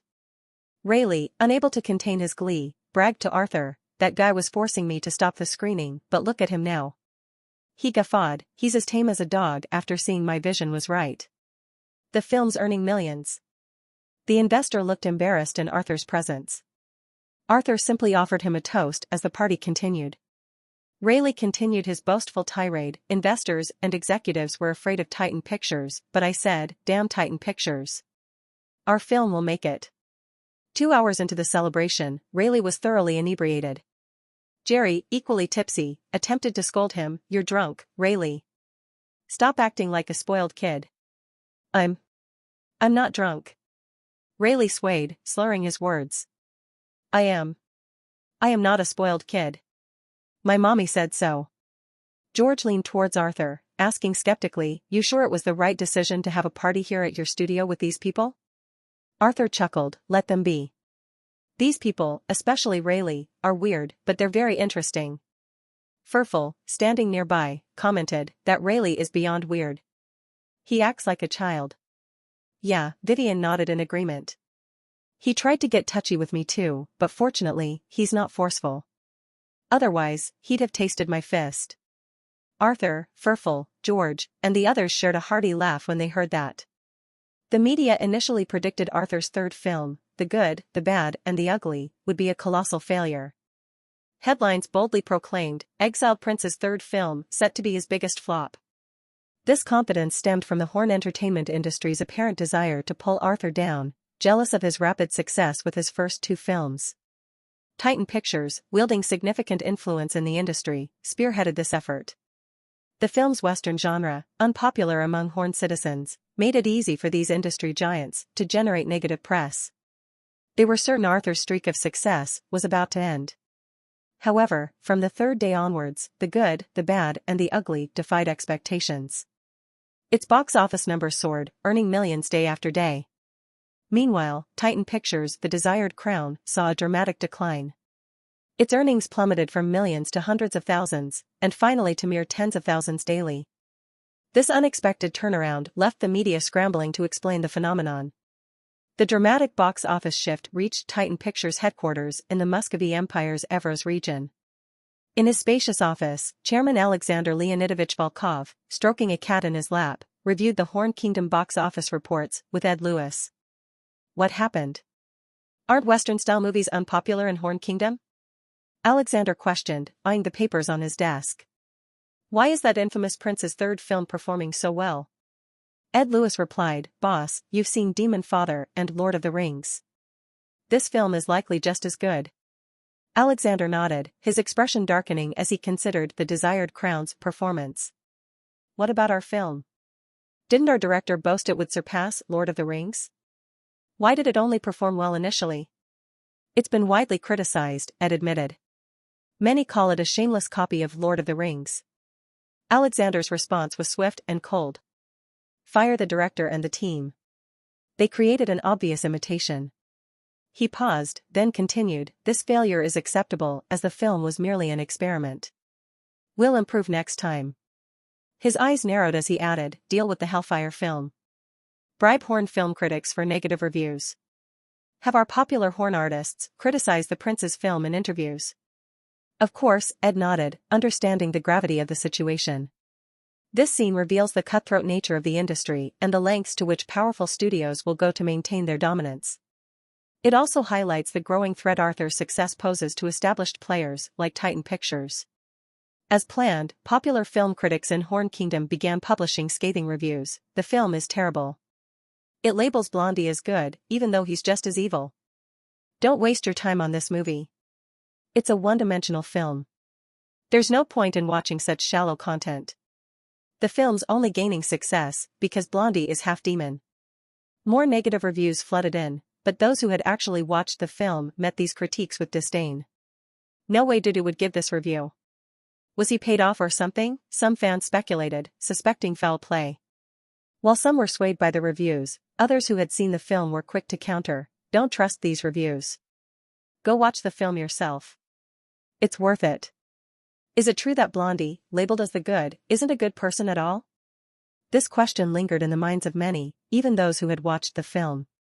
"Watch the film and then read those unbiased reviews to understand," became a common response. Amidst the controversy, unbiased critics emerged, offering nuanced analyses of the good, the bad, and the ugly. One such review stated, "The three men were bad in their own way. Blondie, labeled the good, was indeed a terrible person. While he distanced himself from the bad angel eyes, he still associated with the ugly Tuco. Yet, the film cleverly portrays Blondie as the lesser evil. Despite his illegal activities, his actions somehow seem less reprehensible. The film ingeniously challenges our moral standards. Ultimately, it's an amazing Western-style film." These balanced reviews cleared the air for many viewers, deepening their understanding of the film's complexities. Intriguingly, these in-depth analyses sparked curiosity among audiences. Many were inspired to rewatch the film, eager to catch the subtle details pointed out by perceptive critics. This phenomenon demonstrated the film's layered narrative and its ability to provoke thought and discussion. It also highlighted how thoughtful criticism could enhance audience appreciation and engagement, turning a single viewing experience into a deeper exploration of the film's themes and nuances. Point 2. As the good, the bad, and the ugly continued to rake in significant box office success, the media's attempts to thrash it proved ineffective. History seemed to repeat itself, echoing the Lord of the Rings era. The negative press paradoxically piqued audience curiosity, fueling the film's popularity to unprecedented heights. Point 2. The horror entertainment industry and experts found it hard to believe that a Western-style movie like The Good, the Bad, and the Ugly could become such a huge success. It was well known that Horn citizens, and indeed the whole of Anatolia, typically disliked Western-style movies. The fact that Arthur, a demon not even from the West, had created a Western-style film that proved to be a significant success brought wonder not only to the horror entertainment industry but also to Western countries and kingdoms. They were curious about the film's content and quality. Many in the West wondered if Arthur Morningstar had once again created a film that could stand alongside the Demonfather and Lord of the Rings in terms of quality and appeal. The Good, the Bad, and the Ugly enjoyed a successful first week at the Horn Kingdom box office, then quickly spread to Morningstar Kingdom, Chosun Dynasty, and Japan Empire. Curiosity drove many to the theaters, intrigued by the film's success in Horn Kingdom and its infamous demon ex-prince creator. While audiences expected a decent film, they doubted they'd truly enjoy a Western-style movie that didn't align with their tastes. To their surprise, the majority who watched it fell in love with the story and found the characters captivating. However, not everyone was impressed. In Morningstar Kingdom, a group exiting the theater shared their criticisms. Meh. Lord of the Rings is better. The story's good, but I don't like that it's all about Empirica. The ex-prince should make a martial arts movie instead. It would represent demons better. One demon, caught in a fantasy, mused, or better, he should make a movie about demons slaughtering humans when we ruled the world 400 years ago. Humans were our slaves back then. All races were our slaves. Meanwhile, Hellfire Stores, a partnership between Arthur and the Lava Brothers, began selling Wild West clothes alongside Lord of the Rings merchandise. These stores, scattered throughout Furlan City, capitalized on the film's popularity. The figurines of Imkrag, Kurt, and other actors in their Lord of the Rings roles were selling rapidly, with Gollum leading sales, closely followed by Aragorn and Arwen. At the store counter, a 30-year-old demon approached the cashier. "I'm here to buy Blondie's clothes," he said, reflecting the growing demand for the good, the bad, and the ugly merchandise. Blondie's attire became popular among adult and young adult demons. Elves showed a particular fondness for Angel Eyes outfits, while dwarves gravitated towards Tuco's style. 1. Just 12 days after the premiere of The Good, the Bad, and the Ugly, its influence was visible throughout Anatolia. From Horn Kingdom to Morningstar Kingdom, people began adopting Wild West fashion inspired by the film. Children, especially, embraced the trend wholeheartedly. Donning hats and other Western accessories, they play-acted as Blondie, Angel Eyes, or Tuco. At the Horn City Playground, a group of children donned costumes mimicking characters from The Good, the Bad, and the Ugly. "Ready, Delki?" a demon child called out. Delki, an incubus demon wearing Blondie's outfit, nodded firmly. The standoff begins," the child announced dramatically. 3 children, decked out in Western wear, embodied Blondie, Angel Eyes, and Tuco. In the background, their friends provided a makeshift soundtrack. A feline demon child attempted to mimic the film's theme, "Ooh ooh, wah wah wah." A monkey demon boy joined in, "Ah. Ah." Delki and his counterparts eyed each other warily, hands hovering over their toy guns. "Pa!" Delki exclaimed. The others followed suit with their own sound effects, pow. Bang. The half-demon, half-elf boy playing Angel Eyes dramatically fell, struggling to get up. Pow. Delki fired his water gun, and Angel Eyes collapsed, playing dead. Yes. The children cheered enthusiastically. As the game ended, the defeated Angel Eyes stood up, brushing sand off his clothes. "This time, I'll be Blondie," he declared. "No way. I'm playing Blondie," the demon who had been Tuco protested. This playful reenactment showcased the film's profound impact on young audiences. 2. The children's enthusiasm and attention to detail in their roleplay demonstrated how deeply the characters and scenes had resonated with them. As The Good, the Bad, and the Ugly prepared for its Empirican debut, Titan Pictures, The Desired Crown, abruptly ceased screening in Horn Kingdom and Morningstar Kingdom. Titan's failure didn't go unnoticed by industry rivals. Science Pictures newspaper, Science Daily, mocked Titan Pictures' epic failure. They boasted their new film would surpass Lord of the Rings. Look how that turned out. Underground Film CEO weighed in during an interview, it's a massive flop. Titan spent millions, but only recouped half before the film tanked. It's particularly embarrassing, considering they were trying to compete with a small demon studio. Mouse Entertainment from Empirica joined the fray. A prominent executive stated, the desired crown was nothing but a shameless copy. It brought nothing new to the entertainment world. He added, they're a joke. But of course, Mouse Entertainment Pictures recognizes the profitability of films like Lord of the Rings, and we're proud to announce that our VFX studio, equipped with dwarven technologies, is now complete. This unexpected announcement from Mouse Entertainment shocked the media. Known primarily for cartoons, their venture into films marked a significant shift in the industry landscape. Cartoon animation, while not yet a global phenomenon, was gaining significant traction in Western kingdoms and countries. Its origins could be traced back to Empirica 8 years ago, with Mouse Entertainment positioning itself as a leader in this emerging industry. Over the years, Mouse Entertainment had firmly established its dominance. Their flagship cartoon, Mr. Mouse, created 5 years prior, was generating tens of millions of dollars in Empirica alone. 7 Initially, Mouse Entertainment believed cartoons were the future of entertainment. However, the emergence of films like Demonfather and Lord of the Rings shifted their perspective. The CEO and founder of Mouse Entertainment was particularly impressed by Lord of the Rings' box office performance. Learning about the crucial role of VFX studios in creating such spectacles, he decided his studio should also invest in this technology. It became clear that Titan Pictures wasn't the only company eyeing domination of the entertainment industry. Mouse Entertainment, with its strong foundation in cartoons and newfound interest in VFX-heavy films, was also positioning itself as a major player. 2. Arthur POV. The entertainment industry's been buzzing lately, partly thanks to the good, the bad, and the ugly, and partly due to Titan Pictures' massive flop. It's particularly intriguing to see Mouse Entertainment, previously laser-focused on cartoons, eyeing VFX-driven filmmaking. Looks like this world's Mr. Mouse is venturing into effects-heavy films much earlier, I mused, chuckling to myself. To me, Mouse Entertainment was clearly this world's Walt Disney. They're following a similar path, but there's one key difference. While they're genuinely trying to innovate with their cartoons, that Disney-esque greed for profit is still evident. 4 Still, I'm hoping they'll produce their own set of hits. They might be future rivals, but I'm curious to see what this world's entertainment industry can create beyond my entertainment system-aided productions. Speaking of creation, June 21st is approaching fast, time for the Electronics Expo in Apple City. We're showcasing our computer there, and I'm banking on attracting talent to speed up its development. Maybe we'll finally be able to build an arcade machine for video games. I'm itching to play something, anything really. It's been too long since I've had a good gaming session. This world was mind-numbingly dull without video games. Memories of my past life flooded back, skipping school to play God of War 2, GTA San Andreas, Mario, and Counter-Strike at the computer cafe.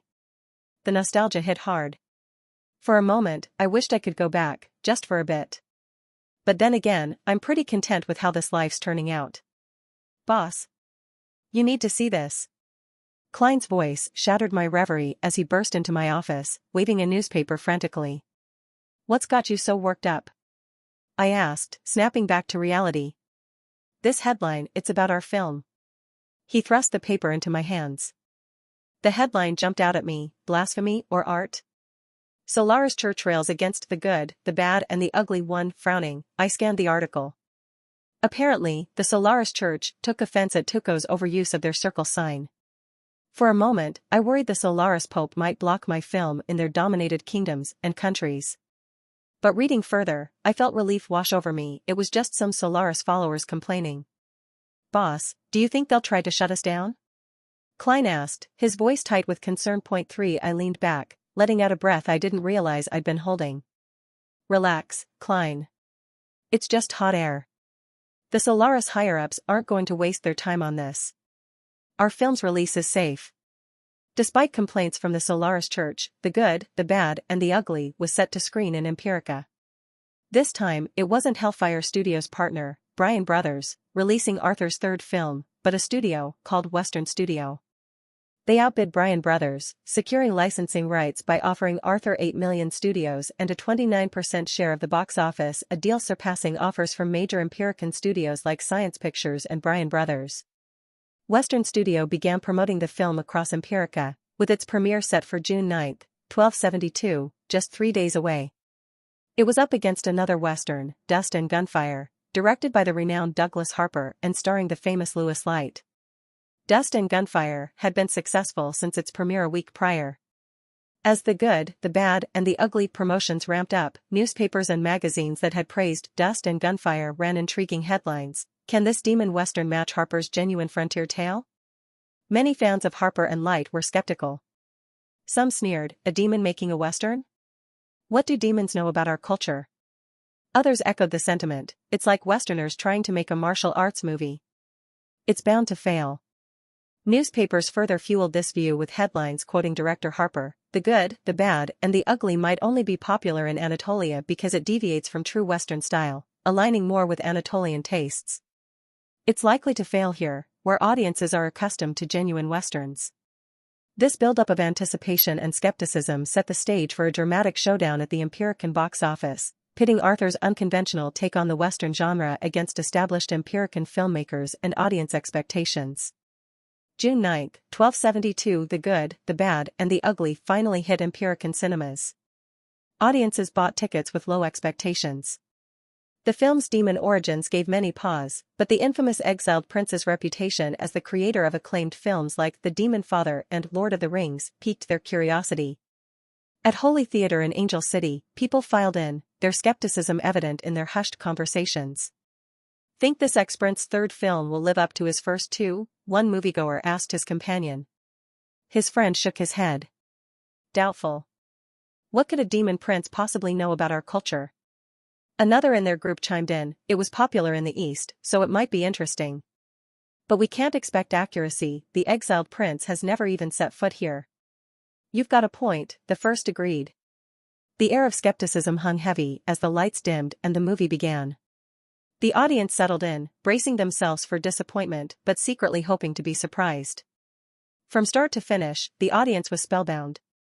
They had expected merely an interesting movie, but the film's accurate capture of their culture and history surpassed all expectations. The compelling story, memorable characters, and haunting soundtrack left a lasting impression.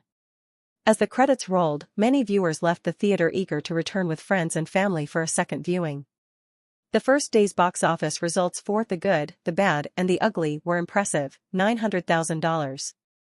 While it outperformed Dust and Gunfire's $600,000 take that day, context was key. Dust and Gunfire had been screening for a week, with a stellar opening day of $3.7 million and a cumulative $8.8 million box office. Moreover, Dust and Gunfire, starring Louis Light, hadn't yet been distributed internationally, suggesting even greater potential earnings. This success wouldn't have been possible without Arthur's groundbreaking first film, The Demonfather. As the first colored film, it had inspired both novice and renowned directors worldwide. Film schools now incorporated its techniques into their curricula, particularly its use of symbolism. The iconic scene of Don Corleone being gunned down amidst oranges, and Sonny holding an orange before his demise, introduced the fruit as a harbinger of death. This motif gradually permeated other films, becoming a recognized cinematic language. 1 But enough about Demonfather. At present, Douglas Harper's fans and those of Louis Light were feeling smug about The Good, the Bad, and the Ugly's seemingly lackluster performance. Arthur's third film hadn't received the thunderous welcome they'd feared. Director Harper himself felt vindicated, certain that Arthur's film would see declining numbers after its modest first day showing in Empirica. But the second day's box office results shattered expectations. The Good, the Bad, and the Ugly raked in a shocking $3 million. The third day saw an even more staggering $9 million haul. Far from declining, the film's popularity was skyrocketing. This unprecedented jump raised eyebrows across the industry. Director Harper, feeling something was amiss, publicly criticized the box office tracking system, especially when his own Dust and Gunfire only managed to scrape together $90,000. But Harper's protests fell on deaf ears. Empirican citizens were falling in love with The Good, the Bad, and the Ugly. Much like in the East, children began role-playing as Blondie, Angel Eyes, or Tuco in the streets. By its third day, the film had exploded in popularity across Empirica. Surprisingly, it seemed to resonate even more strongly with Empiricans than it had with Anatolians.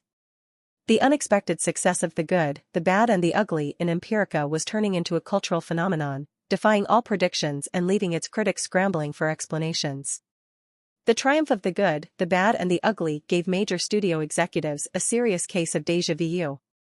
They couldn't wrap their heads around Arthur's consistent success. First the Demonfather, then Lord of the Rings, and now this.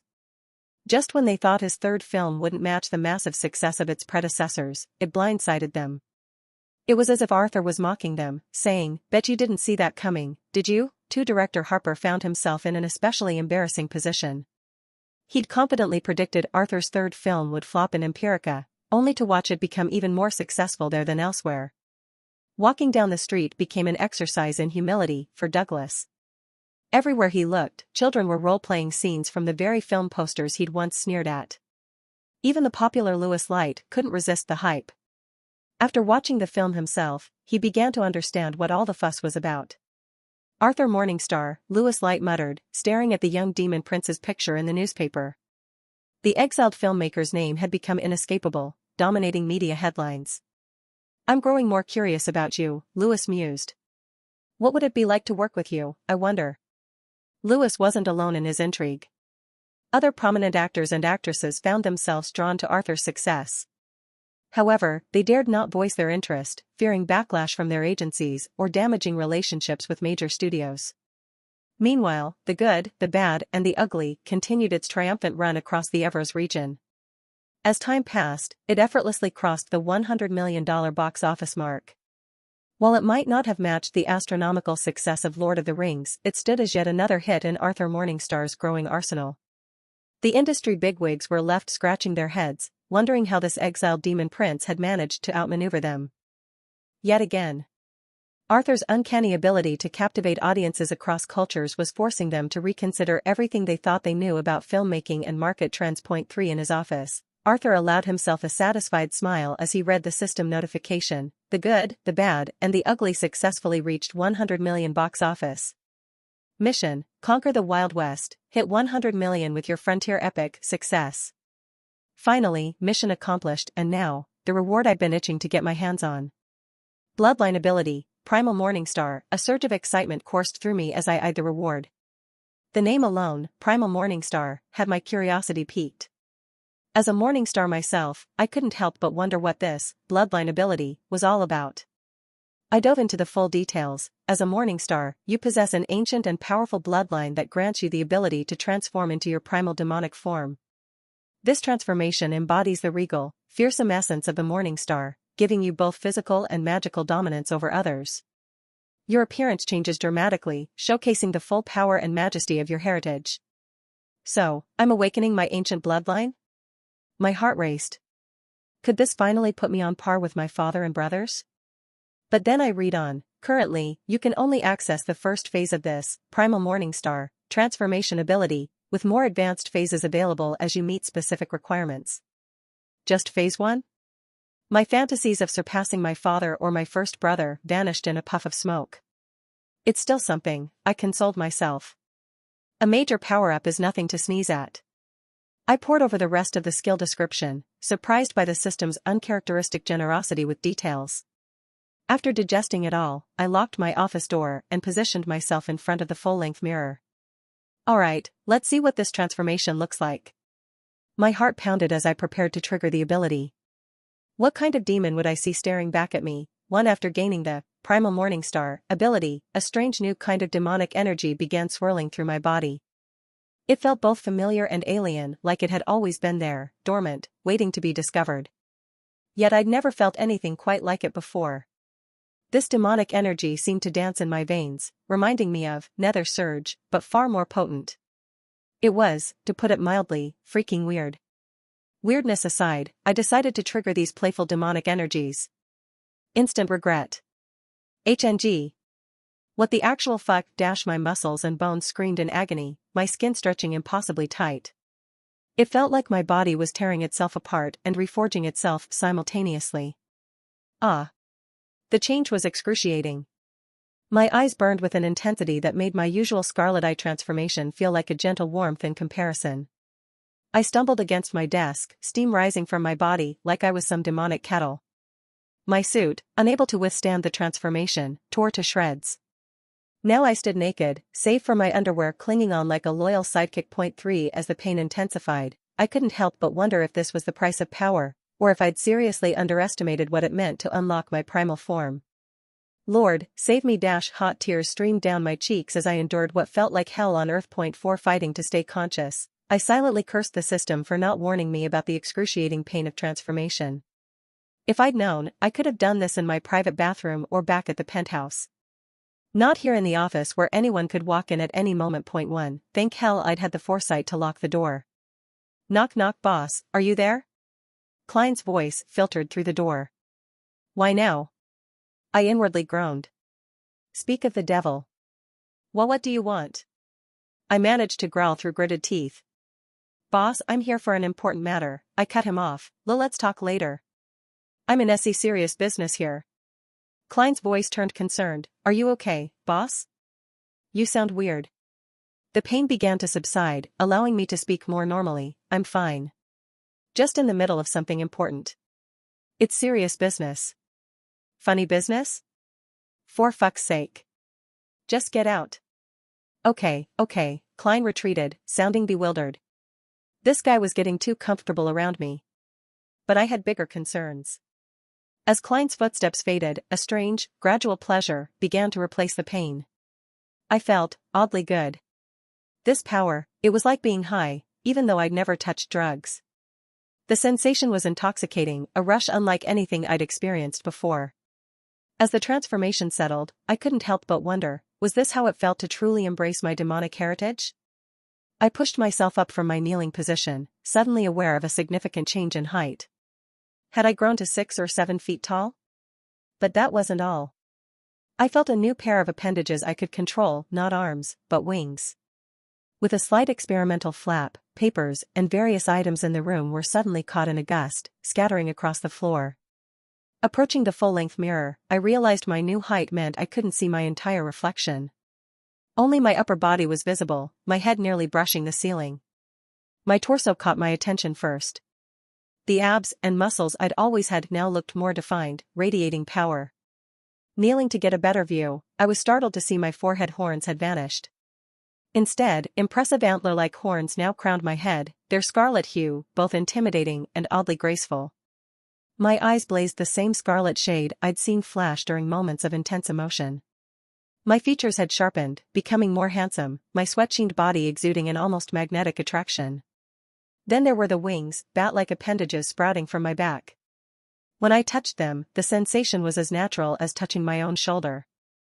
This new form was impressive, to say the least. Powerful, regal, and undeniably demonic. Awesome. I couldn't help but grin. With this power, I could toss Bobby around like a rag doll. I examined my hands, noting the sharp nails. Curiously, I tried to pierce my skin, but my nails couldn't break through. Seems my skin's tougher now, I mused. Testing further, I scratched at a book. The cover yielded slightly, and with more force, my nails sank into the thick tome. A smile spread across my face, revealing vampire-like teeth in the mirror. This feeling. Could I stay like this forever? As if in answer, a system notification flashed before my eyes, Primal Morningstar activated. Limited duration, 10 minutes, you can maintain the transformation for 10 minutes. Prolonged use may deplete your mana reserves. Not ideal, but workable. I could already feel an unprecedented level of control over my body. The system elaborated, you will gain masterful control of your body as you train your bloodline ability. You can manifest your wings in your original form, retract your red horns, or change your eyes to an intimidating scarlet hue. The more you master your transformation, the longer you can maintain it and the more powerful you'll become. This new ability was more than just raw power, it was potential.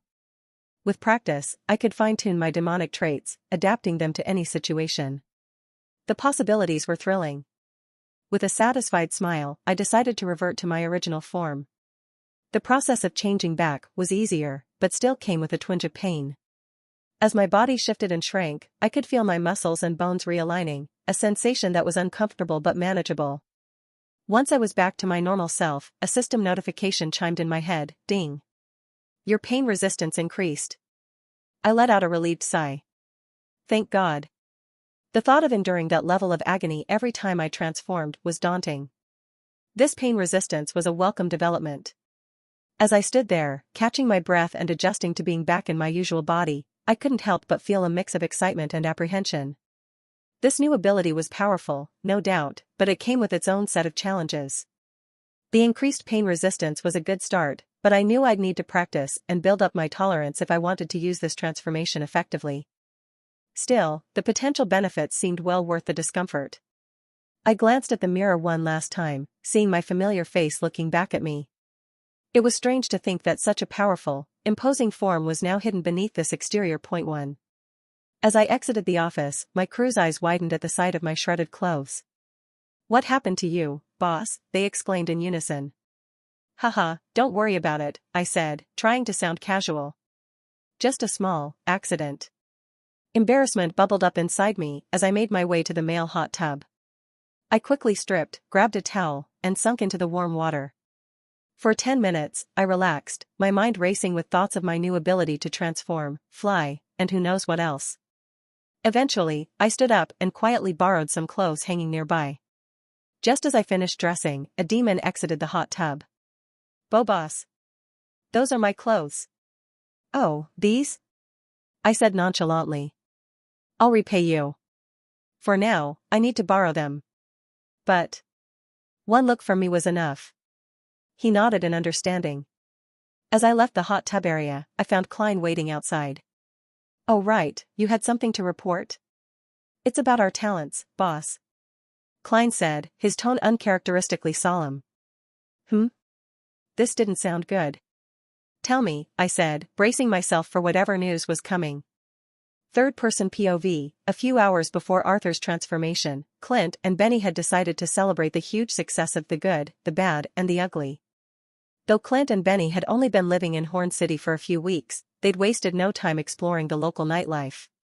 Among the handful of bars they'd discovered, one stood out, Hidden Bar. As Clint and Benny entered the Hidden Bar, the reality of their newfound fame was still sinking in. I still can't believe this is happening to me, Clint said, a mix of excitement and disbelief in his voice. Suddenly becoming so famous. My manager even said Empiric and major studios want me in their films. Benny sighed, a rueful smile on his face. Me too.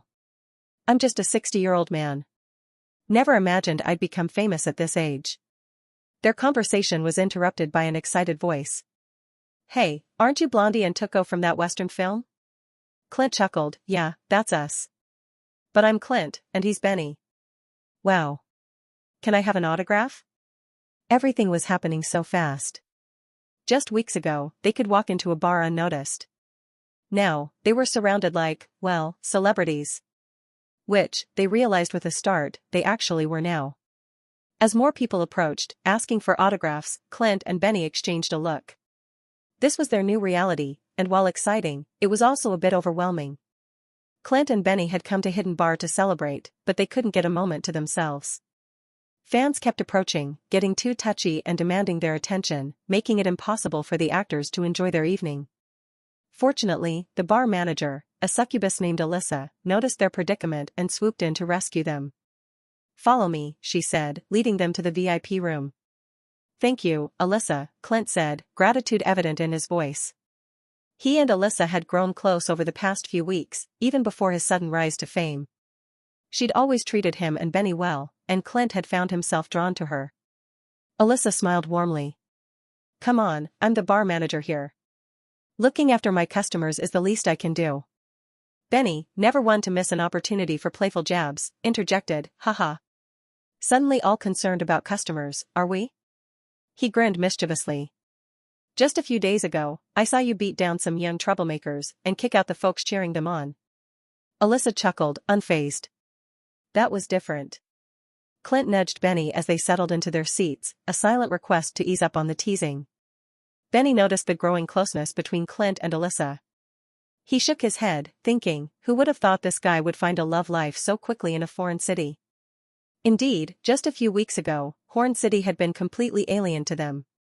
The jovial atmosphere shattered as trouble barged in. Alyssa's eyes widened in recognition and fear. A group entered their VIP room, led by none other than Caleb Diamond, a music star famous throughout Horn Kingdom and beyond. "What are you doing here?" Alyssa's voice trembled. Clint, sensing her distress, asked, "Who are they, Alyssa?" Caleb chuckled darkly, hands in his pockets as he eyed Clint and Benny through fancy sunglasses. "Just checking out who you've been associating with lately, one leave," Alyssa demanded, pointing at the door. Caleb's gaze turned icy as it settled on Clint. "You. What's your relationship with Alyssa?" "My relationships are none of your damn business, Caleb," Alyssa shouted. "Quiet." Caleb snapped, but Alyssa, fueled by anger and fear, hurled a liquor bottle at him. Caleb gestured to his men, who moved to restrain her. Clint jumped up, eyes wide. "What the hell? Don't touch her. Just run, Clint," Alyssa pleaded, clearly more concerned for his safety than her own. Caleb's voice dripped with venom. "So he's your new boy? Trying to replace me? That's not happening." Benny watched helplessly as the situation spiraled. Clint, unable to stand by, fought back but was quickly overwhelmed by Caleb and his group. As fists flew and bottles shattered, the celebratory night had devolved into chaos. The VIP room, once a sanctuary, now felt like a cage, with Clint and Benny trapped in a confrontation they never saw coming. Arthur POV, I listened intently as Klein recounted what happened to Clint and Benny, my eyes growing cold. "How are they? Are Clint and Benny okay?" Klein sighed heavily. "They're in the hospital, boss. But, they're not in good shape." He hesitated before adding, "They could recover quickly with some high-grade healing potions and a skilled healer, but that'll cost tens of thousands." I nodded decisively. "Hire the most reputable healer in the city. And get those medical potions. They're my talent, their appearance and health are paramount." Klein asked hesitantly, "You'll cover the costs, boss?" "What kind of question is that?" I shook my head, slightly annoyed. "Of course I'll cover it." Then, my tone sharpening, I asked, "You mentioned the culprit is Caleb Diamond," Klein nodded. "We've already got the legal team working on filing charges against him." "Good," I said, "but it won't be easy. The guy's popular and influential." My eyes narrowed. "But I'll make sure Clint and Benny get justice, one way or another." "What are you planning, boss?" Klein asked, concern evident in his voice. I just smiled, offering no answer. My mind was already racing with possibilities, some of which Klein was probably better off not knowing. As Klein left, I couldn't help but feel a surge of anger. No one messes with my talent and gets away with it. Caleb Diamond was about to learn that the hard way. Third-person POV, a day after Clint and Benny's beating, Caleb lounged in his penthouse, attempting to soothe his panicked manager. "Relax, Barrett. We've got nothing to worry about," Caleb said, exuding confidence. Barrett's voice cracked with anxiety. "Nothing to worry about? Those guys you beat up aren't nobodies. They're rising stars. The media will be all over this." Caleb chuckled, waving off the concern. "Come on. Dad will handle it. He's got connections with politicians and newspaper bigwigs. We're covered." Barrett visibly relaxed at this assurance. Seeing his manager calm down, Caleb's smirk widened. He felt invincible, his mind wandering to dangerous territory. "No one can have Alyssa but me," he thought, then mused, "Maybe I should pay those two a visit in the hospital, teach them a lasting lesson." Just as this cruel thought crossed his mind, the window exploded in a shower of glass. What the hell? Barrett's shout was cut short as a tall, imposing demon appeared in the shattered window frame. Caleb's face contorted with rage. "Who the fuck are you? What do you think you're doing?" Instead of answering, the demon unfurled massive bat-like wings. Caleb and Barrett's eyes widened in shock and fear. The atmosphere in the penthouse shifted dramatically. The once cocky Caleb found himself face to face with a being that radiated power and danger. The unfurled wings left no doubt. This was a noble demon. A higher-ranking one at that. Caleb and Barrett stood transfixed, having never seen one in the flesh before. Such demons were exceedingly rare. With a single flap of his wings, the demon sent a gust of wind that made Caleb and Barrett stumble. Caleb's demeanor changed instantly, his voice dripping with forced politeness. I apologize for my earlier language. I didn't realize we were in the presence of a noble demon. He gestured at the broken window. Please, don't worry about that. We can easily replace it. Derek nodded frantically, like a bobblehead caught in an earthquake. Absolutely. We're just curious why a noble demon such as yourself would honor us with a visit. Caleb's ego couldn't resist chiming in. Did you come to see me? He asked, puffing up with pride. I know I'm quite popular. My fame reaches far and wide.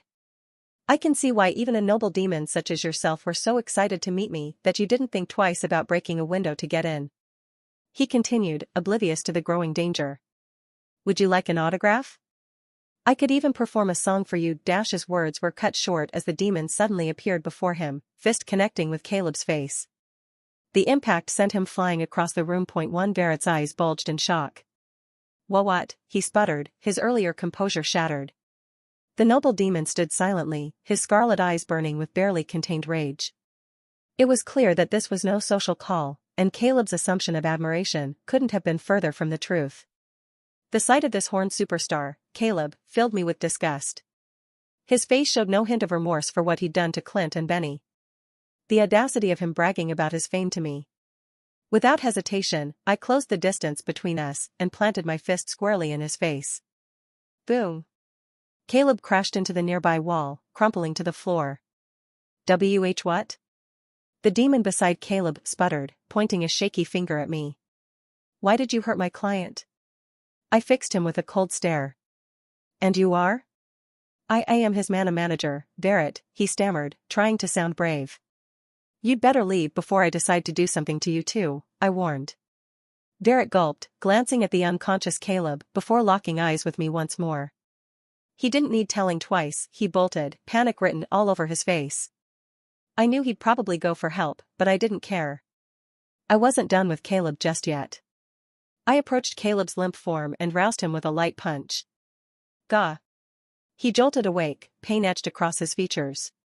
Rise and shine, sleepyhead. We're not done yet, I chuckled darkly. Why are you doing this? Caleb's voice trembled with fear and anger. What did I do to you? I flashed my vampire teeth in a cold smile. Nothing. I just felt like beating someone today. Lucky you. Barrett. Save me! Caleb's cry died in his throat as he realized his manager had abandoned him. He left you to me, I informed him, my smile never wavering. As Caleb's eyes widened in terror, I began the beating in earnest. Don't do it. Please stop, I beg you. But his pleas fell on deaf ears. His shrieks of pain and agony filled the room as I exacted my revenge. A few minutes later, I left Caleb battered on the ground. I made sure to leave him alive. I'm not a killer, after all. But I made damn sure he'd remember this lesson for a long, long time. 3, third-person POV. The next day, shocking headlines splashed across daily newspapers. Horned superstar Caleb Diamond found battered in penthouse. Manager claims noble demon assault. At news stalls, people buzzed with disbelief. A noble demon attacking Caleb? Can we trust this? A nearby dwarf chimed in, I'm skeptical of news lately. They've spread so much misinformation about the exiled prince's new film. 3 The newspaper's credibility had indeed taken a hit after their unfounded criticism of the good, the bad, and the ugly. However, as more reputable sources corroborated the story, doubt began to waver. At the hospital, journalists crowded around Caleb's battered form and his father, Police Commissioner Ralph Diamond. Any leads on who might have done this, Commissioner? A reporter probed. Ralph's eyes turned to ice as he spoke, one thing's certain. I'll find that demon, noble or not, and see him behind bars. His cold tone sent chills through the room. It was clear Ralph was already plotting his revenge. After fielding questions, Ralph had his officers escort the press out. He hoped the culprit would read the papers and quake in fear. Ralph Diamond was on the hunt, and he wouldn't rest until he found his prey. In the wake of Caleb Diamond's assault, news broke about his earlier attack on Clint and Benny, the rising stars from the good, the bad, and the ugly. The public was in uproar, struggling to reconcile the image of their beloved superstar with these violent acts. Media coverage was split. Some newspapers dismissed the allegations against Caleb as unreliable, while others reported them as fact. The Hellfire Agency's decision to press charges lent credibility to the accusations. Fans found themselves torn. Caleb's devoted followers refused to believe their idol could be so cruel, clinging to supportive news outlets. Meanwhile, Clint and Benny's new admirers felt vindicated by Caleb's current predicament, seeing it as karmic justice. At the Central Police Station, investigators briefed Commissioner Raph Diamond on their findings. "From what we've gathered, your son did indeed assault those two rising stars," Raph cut in sharply. "Make sure this doesn't get out." "Of course, Commissioner." "Continue." "What else?" The investigator cleared his throat. "We believe there's a connection between the attacks. Shortly after Caleb beat those two, a demon infiltrated his penthouse and assaulted him." Raph's brow furrowed. "Are you suggesting those rising stars took revenge on my son?" "It's a possibility," the investigator nodded. "But there's more. Your son is involved in various activities that could land him in serious trouble." Raph nodded solemnly. He knew all too well the challenges of investigating his own son, whose shady dealings threatened to unravel everything. "What about the demon assailant? Is it really a noble demon?" Raph asked, his voice tinged with concern. The investigator nodded grimly. "I'm afraid so, sir." Raph's frown deepened. "Are you certain?" "Yes, Commissioner. The evidence supports it. He flew straight through your son's penthouse windows. The broken glass and marks on the damaged floor corroborate Barrett's account.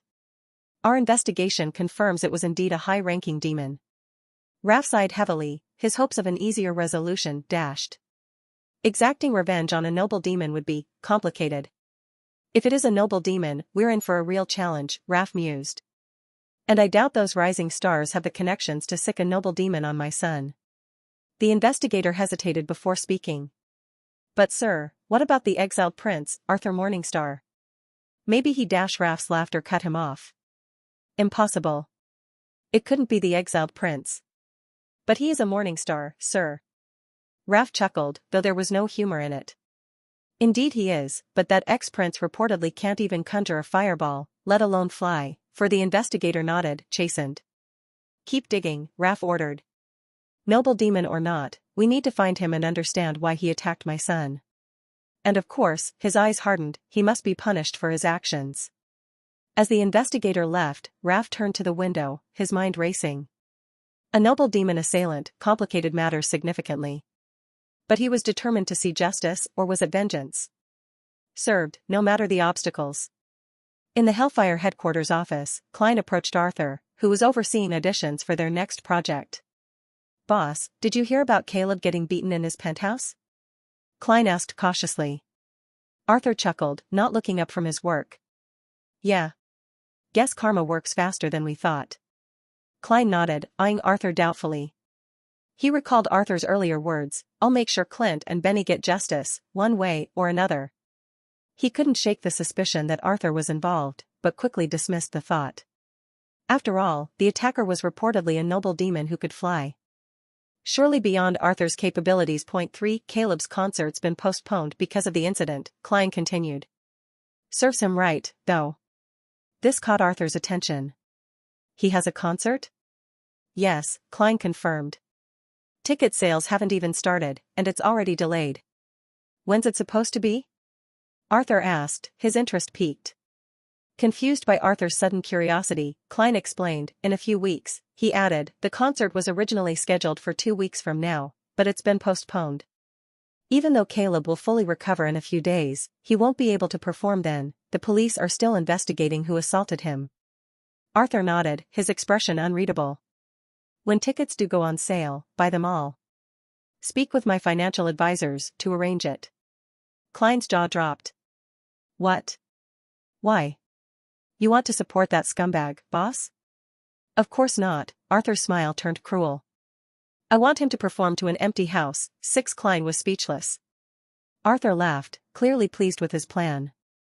"Imagine the headlines, 'No one attends Caleb's concert.' It'll be epic." That's cruel, boss," Klein said, a note of fear in his voice. The good, the bad, and the ugly continued its triumphant march, surpassing the $100 million mark at the box office. While it dominated in Morningstar, Horn, and Thorn, its success in the United States of Empirica was nothing short of phenomenal. The film's influence seeped into everyday life, with adults donning frontier-style clothing. Some towns in the Golden State seem to have stepped back in time to the 1180s, echoing the era of Empirica's Civil War and Frontier Age. Meanwhile, the famous demon actor Damien Darkflame watched this unfold with growing regret. His arrogant behavior during the audition, expecting special treatment from the exiled Prince Arthur, now haunted him. He had dismissed Arthur's project, believing it wouldn't amount to much. The film's resounding success was a bitter pill to swallow. Swallowing his pride, Damien penned a message to his elder brother Rupert in Horn Kingdom using an expensive communication scroll. "Elder brother, I deeply regret my arrogant behavior towards Prince Arthur. You were right, I should have shown humility and respect. I hope he'll consider me if he plans another big project. If he does, I'll wait in line obediently and give my all in the audition. I'd be content with any role, even if it's not the lead." 30 minutes later, Rupert read the message in his apartment. He sighed, shaking his head. "Looks like my stupid arrogant little brother finally learned his lesson the hard way." Rupert understood Damien's change of heart. Watching the good, the bad and the ugly become a blockbuster in mere weeks was a powerful reality check. He couldn't really blame Damien for his belated epiphany. As Rupert pondered his response, he wondered if Arthur would give Damien another chance. In the cutthroat world of demon entertainment, second chances were rare. But then again, Arthur Morningstar had proven time and again that he didn't play by the usual rules. In the newly built recording studio at Hellfire headquarters, Arthur continued his efforts to shape James Blaze into a star. Despite his busy schedule with the upcoming film project and the Electronics Expo in Apple City, Arthur hadn't forgotten about the blonde demon with musical dreams. James strummed an electric guitar, an instrument invented just a few years ago by jazz guitarists in Empirica. Its popularity was spreading, gaining traction in Empirica, Wales, and other music-loving kingdoms and countries, including Horn and parts of Morningstar. As James played the melody from Arthur's music sheet, Leo and others in the room couldn't help but frown at the unfamiliar sound. "Boss," Leo ventured, doubt in his voice, "are you sure this sound will be accepted? It seems broken and unpolished." Arthur nodded confidently. "Of course. Trust my vision. James and I are creating a new genre in the music world." "A new genre?" Leo echoed, skepticism evident. Arthur smiled, then turned to James. "Take a break, James. Rest those fingers." James hesitated, his dedication clear. "But I need to practice more to be as good as you." "No doubt you will be," Arthur assured him. "But for now, let me borrow your guitar. I'll demonstrate again, so you, Leo, and the others can better understand the genre I'm aiming for." James's eyes lit up, remembering his private session with Arthur in the office, where he'd heard Arthur perform a strange yet captivating song. He eagerly handed over the guitar. As Arthur positioned himself to play, the room fell silent with anticipation. Leo and the others leaned in, curious despite their doubts. With a strum of his fingers, Arthur unleashed a sound that was raw and unpolished, yet strangely captivating. Though similar to James' playing, Arthur's playing carried a fresh, catchy quality that set it apart. "Where do bad folks go when they die? They don't go to heaven where the angels fly." Arthur's voice, gritty and raspy, filled the room. The lyrics continued, painting a vivid, dark picture. "They go down to the lake of fire and fry, one won't see 'em again till the 4th of July." James' eyes widened in admiration, captivated by Arthur's unique vocal style. Leo and the others, initially skeptical, found themselves drawn in, unable to look away. Arthur's performance was a roller coaster of emotions, aggressive one moment, fragile and vulnerable the next, then softening unexpectedly. It defied their usual tastes, yet they couldn't help but listen, rooted to the spot. Unconsciously, they began to mimic Arthur's movements, bobbing their heads, tapping their feet. The music seemed to possess them. As Arthur repeated the final lines and let the last notes of the guitar fade, the room fell into stunned silence. Then, as if breaking from a spell, James began to clap, the others quickly joining in. Thank you," Arthur chuckled, waving off the applause. Inwardly, he felt a surge of satisfaction. The grunge vocal style, skill he'd purchased from the system's music category, had proven its worth. He'd just introduced a completely new genre to this world, and judging by the reactions, it was going to make waves. Leo, still clapping, looked at Arthur with newfound respect. "So that's the new genre you were talking about, boss?" Arthur nodded, a smile playing on his lips. "Yes. It might sound unpolished, gritty, but you'd be surprised how many people will connect with it. I can see why, Leo admitted, a slight blush coloring his cheeks. Even I was captivated. I can't quite explain it, one Arthur chuckled. That's the power of music. Joseph, who had been quiet until now, spoke up. What will you call this new genre, boss? Arthur paused, letting the anticipation build. It will be called grunge. Grunge? Leo repeated, his nose wrinkling slightly at the ugly-sounding name. Grunge will be the new genre where artists can express honesty, Arthur explained, his eyes alight with passion. Confusion rippled through the room at the mention of honesty. Only James, who had been privy to Arthur's thoughts on the genre, seemed to understand. Noticing their bewilderment, Arthur elaborated. In grunge, it's not about polished sound. It's about the raw honesty of the artist. They can lay themselves bare, without smoothing rough edges or making things pretty for the sake of perfection. It's about being real. A hush fell over the room as Arthur's words sank in. James looked particularly inspired. In grunge, it doesn't matter if you scream, whisper, or play a jagged guitar riff. People are tired of the fake, the glossy, the manufactured, Arthur continued, his voice cool but filled with conviction. There's a saying, honesty is the best policy. We're going to introduce a music genre that embodies that truth. Arthur's words resonated deeply with the group. While some struggled to grasp the full meaning, Leo, James, Joseph, and a few others seemed to understand the core message: don't be a hypocrite. Embrace truth and honesty. As Arthur headed towards his office after the enlightening lecture, he encountered Rupert in the hallway. Oh, Rupert. What's up? Rupert looked uncomfortable, clearly they're on an awkward mission. He spoke on behalf of his younger brother, Damien, expressing the actor's regret and his desire to be part of Arthur's next big film project. Is that so? Arthur mused. He's always welcome to audition. But he needs to check his ego at the door and line up like everyone else. Can he do that? Yes. He promised he'll behave, Rupert assured, gratitude evident in his voice. Arthur nodded thoughtfully. I remember his last audition.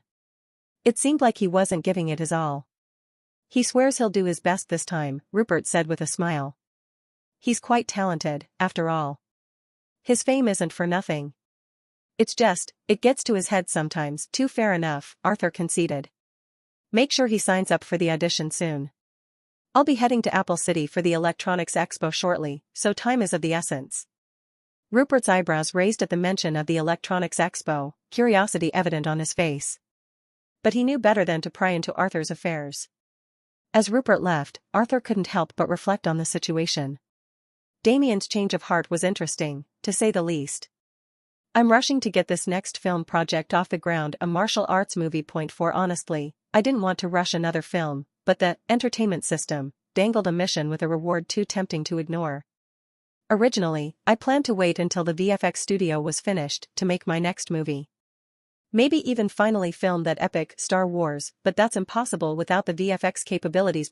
So what's this mission with the irresistible reward? Mission: produce 2 critically acclaimed films without relying on a VFX studio, each grossing over $100 million. 1. Reward: Creator's Realms. 3. Just looking at it makes me itch to complete it immediately. The Creator's Realms. It's an OP ability if I've ever seen one. I can't ignore this. Even with the Electronics Expo looming, I'm laser-focused on this martial arts film. 1. Reading the abilities description again, I can hardly wait to make these 2 successful films and claim this power. Creator's Realms. Unlock the ability to traverse into the fictional worlds you have created in the real world. However, you can only enter the worlds of your creations that have achieved significant popularity and success in reality. 2. Level 1. You can step into the realm of one of your successful fictions. However, your time within the fictional world is limited to 1 real-world day. The time spent within the fictional world may differ, as the time flow varies between each universe. Reading up to this made my blood pump with pure, unadulterated excitement. If I gain this ability, my future possibilities are endless. I could enter the world of films, novels, manga, anime, or even video games, as long as they became wildly successful in reality. I can't afford to screw up the development of this upcoming film project. The stakes are too high, the potential too great. Third-person POV. The next day, Arthur found himself growing increasingly frustrated as the auditions for his new film project failed to yield satisfactory results. One sigh, Arthur exhaled heavily. We need to find our lead fast, we can't afford to drag this out any longer. Klein, Machi, and other crew members exchanged puzzled glances before Klein spoke up. Boss, I've been noticing, you seem unusually impatient about this new film's development lately. It's like you're in a rush to finish it as soon as possible. Machi nodded in agreement. Right. Even during Lord of the Rings or the Western film, you weren't like this. Arthur looked slightly embarrassed but attempted to explain, it's natural, guys. The Electronics Expo is coming up. I need to be there. You don't need to concern yourself with the expo, a voice interrupted. It was George, striding into the room with confidence. Drake, Josh, and I will handle it.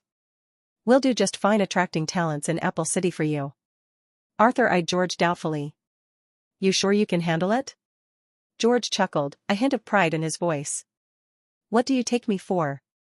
I might be a bit clumsy with inventions that occasionally explode, but I'm still a smart dwarf who can handle small tasks. Arthur's skepticism was evident, but George pressed on. Just let me do it, he insisted. I've noticed how eager you are to make this new film, for whatever reason. You focus on that, and we'll take care of the expo. After a moment's hesitation, Arthur sighed, relief washing over his features. All right, he conceded. George nodded confidently. We'll be all set to head to Apple City tomorrow. Arthur patted his shoulder. I wish you luck. Thanks for that luck, Arthur, George grinned. Sometimes I forget you're lucky, not because you're an idiot, but because you're lucky to have me, for Arthur's expression turned comically blank. His look screamed, you're still not going to let that go, are you? He recalled his ill-fated comment about idiots being favored by luck, meant for George, but misinterpreted as self-deprecation. Klein and the others stifled laughs at the memory. Arthur, slightly embarrassed, shooed George away, turning his attention back to the auditions. Suddenly, a familiar face stepped onto the audition floor, causing a stir among the crew. Whoa, that's Damien Darkflame. Klein exclaimed, shocked. What's he doing here in Horn Kingdom? Isn't it obvious? He's here to audition. I see. While the others were surprised, Arthur had expected this, recalling his conversation with Rupert. Which role are you auditioning for? Arthur asked, curious to see how Damien would approach this. To everyone's astonishment, Damien bowed humbly. I'll be auditioning for a side character. The room fell silent, stunned by this declaration. Even Arthur raised an eyebrow, taken aback. The proud Damien Darkflame, settling for a side character? It seemed the conversation with his brother had truly humbled him. Arthur's surprise gave way to an approving smile. All right, he said, leaning forward with interest. Let's see what you can do.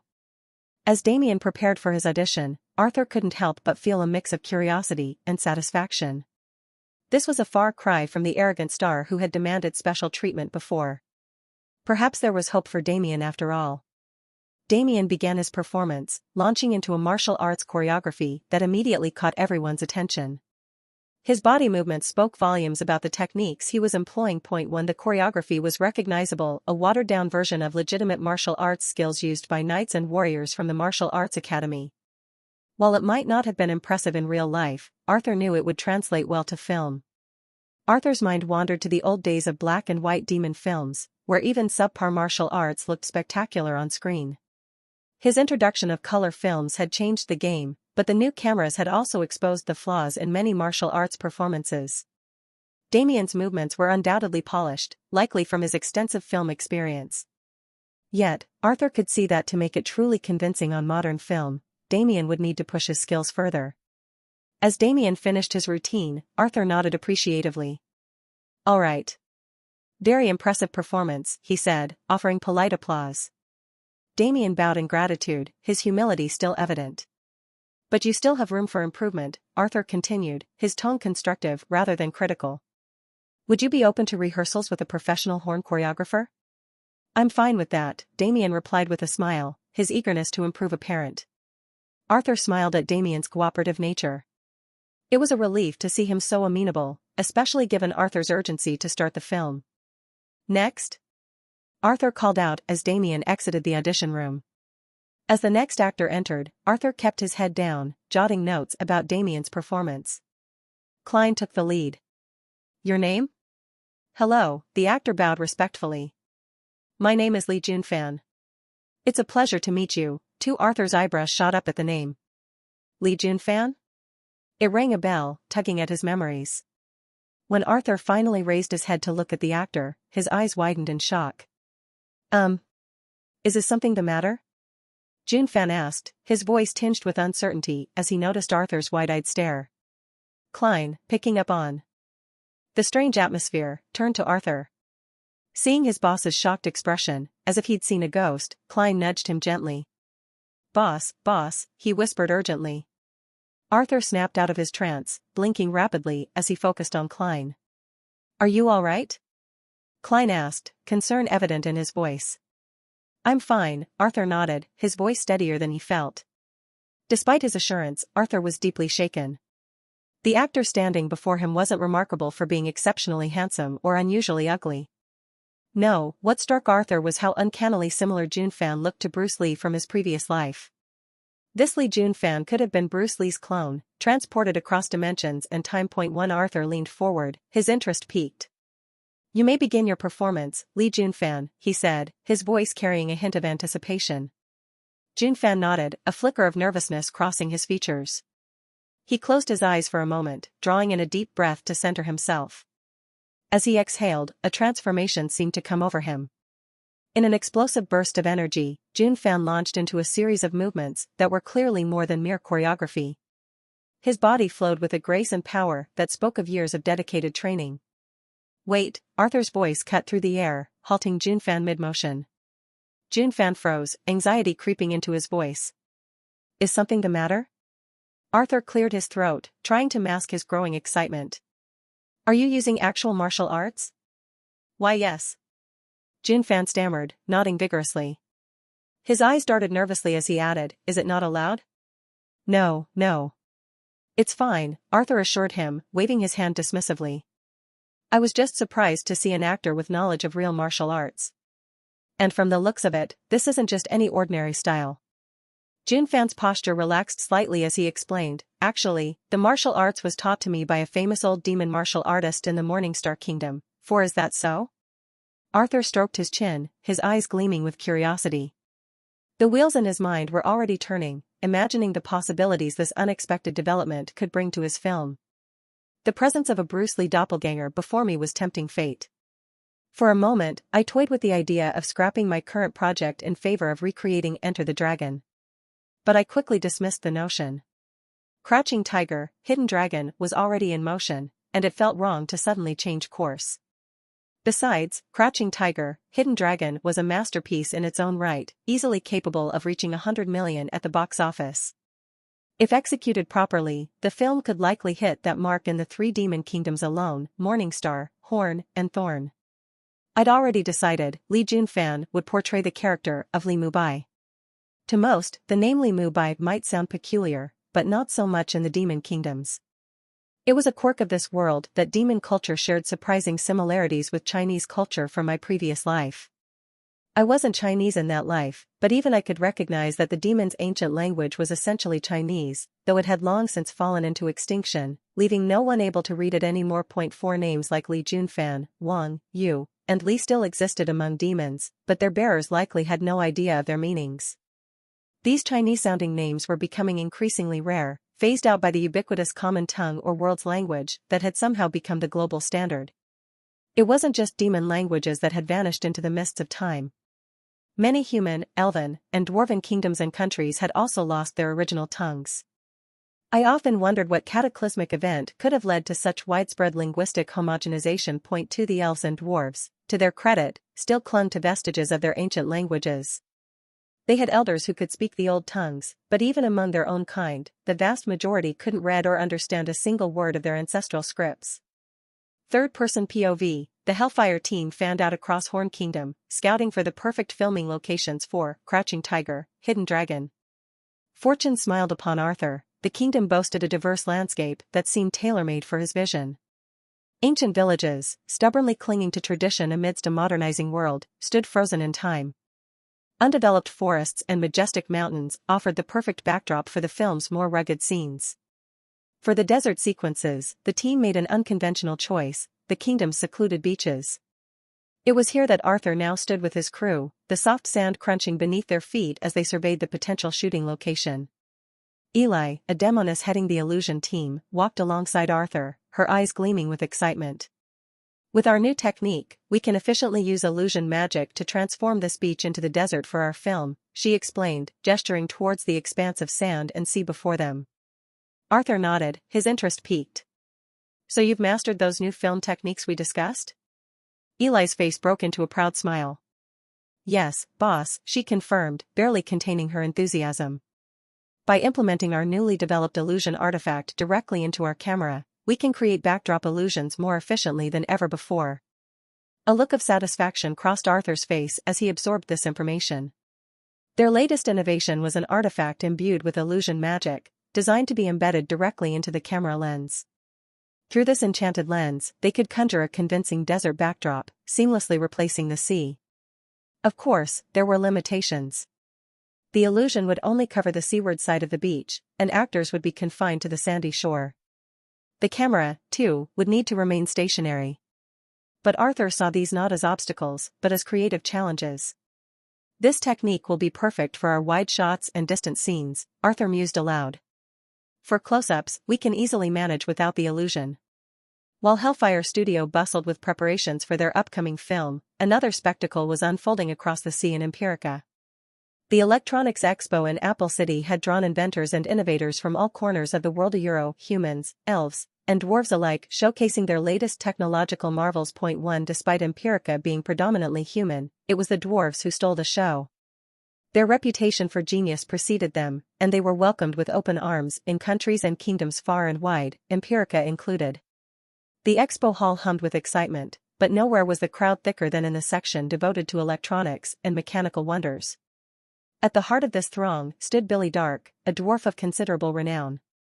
His company, Dark Electronics, was a billion-dollar enterprise whose products had become integral to daily life across the globe.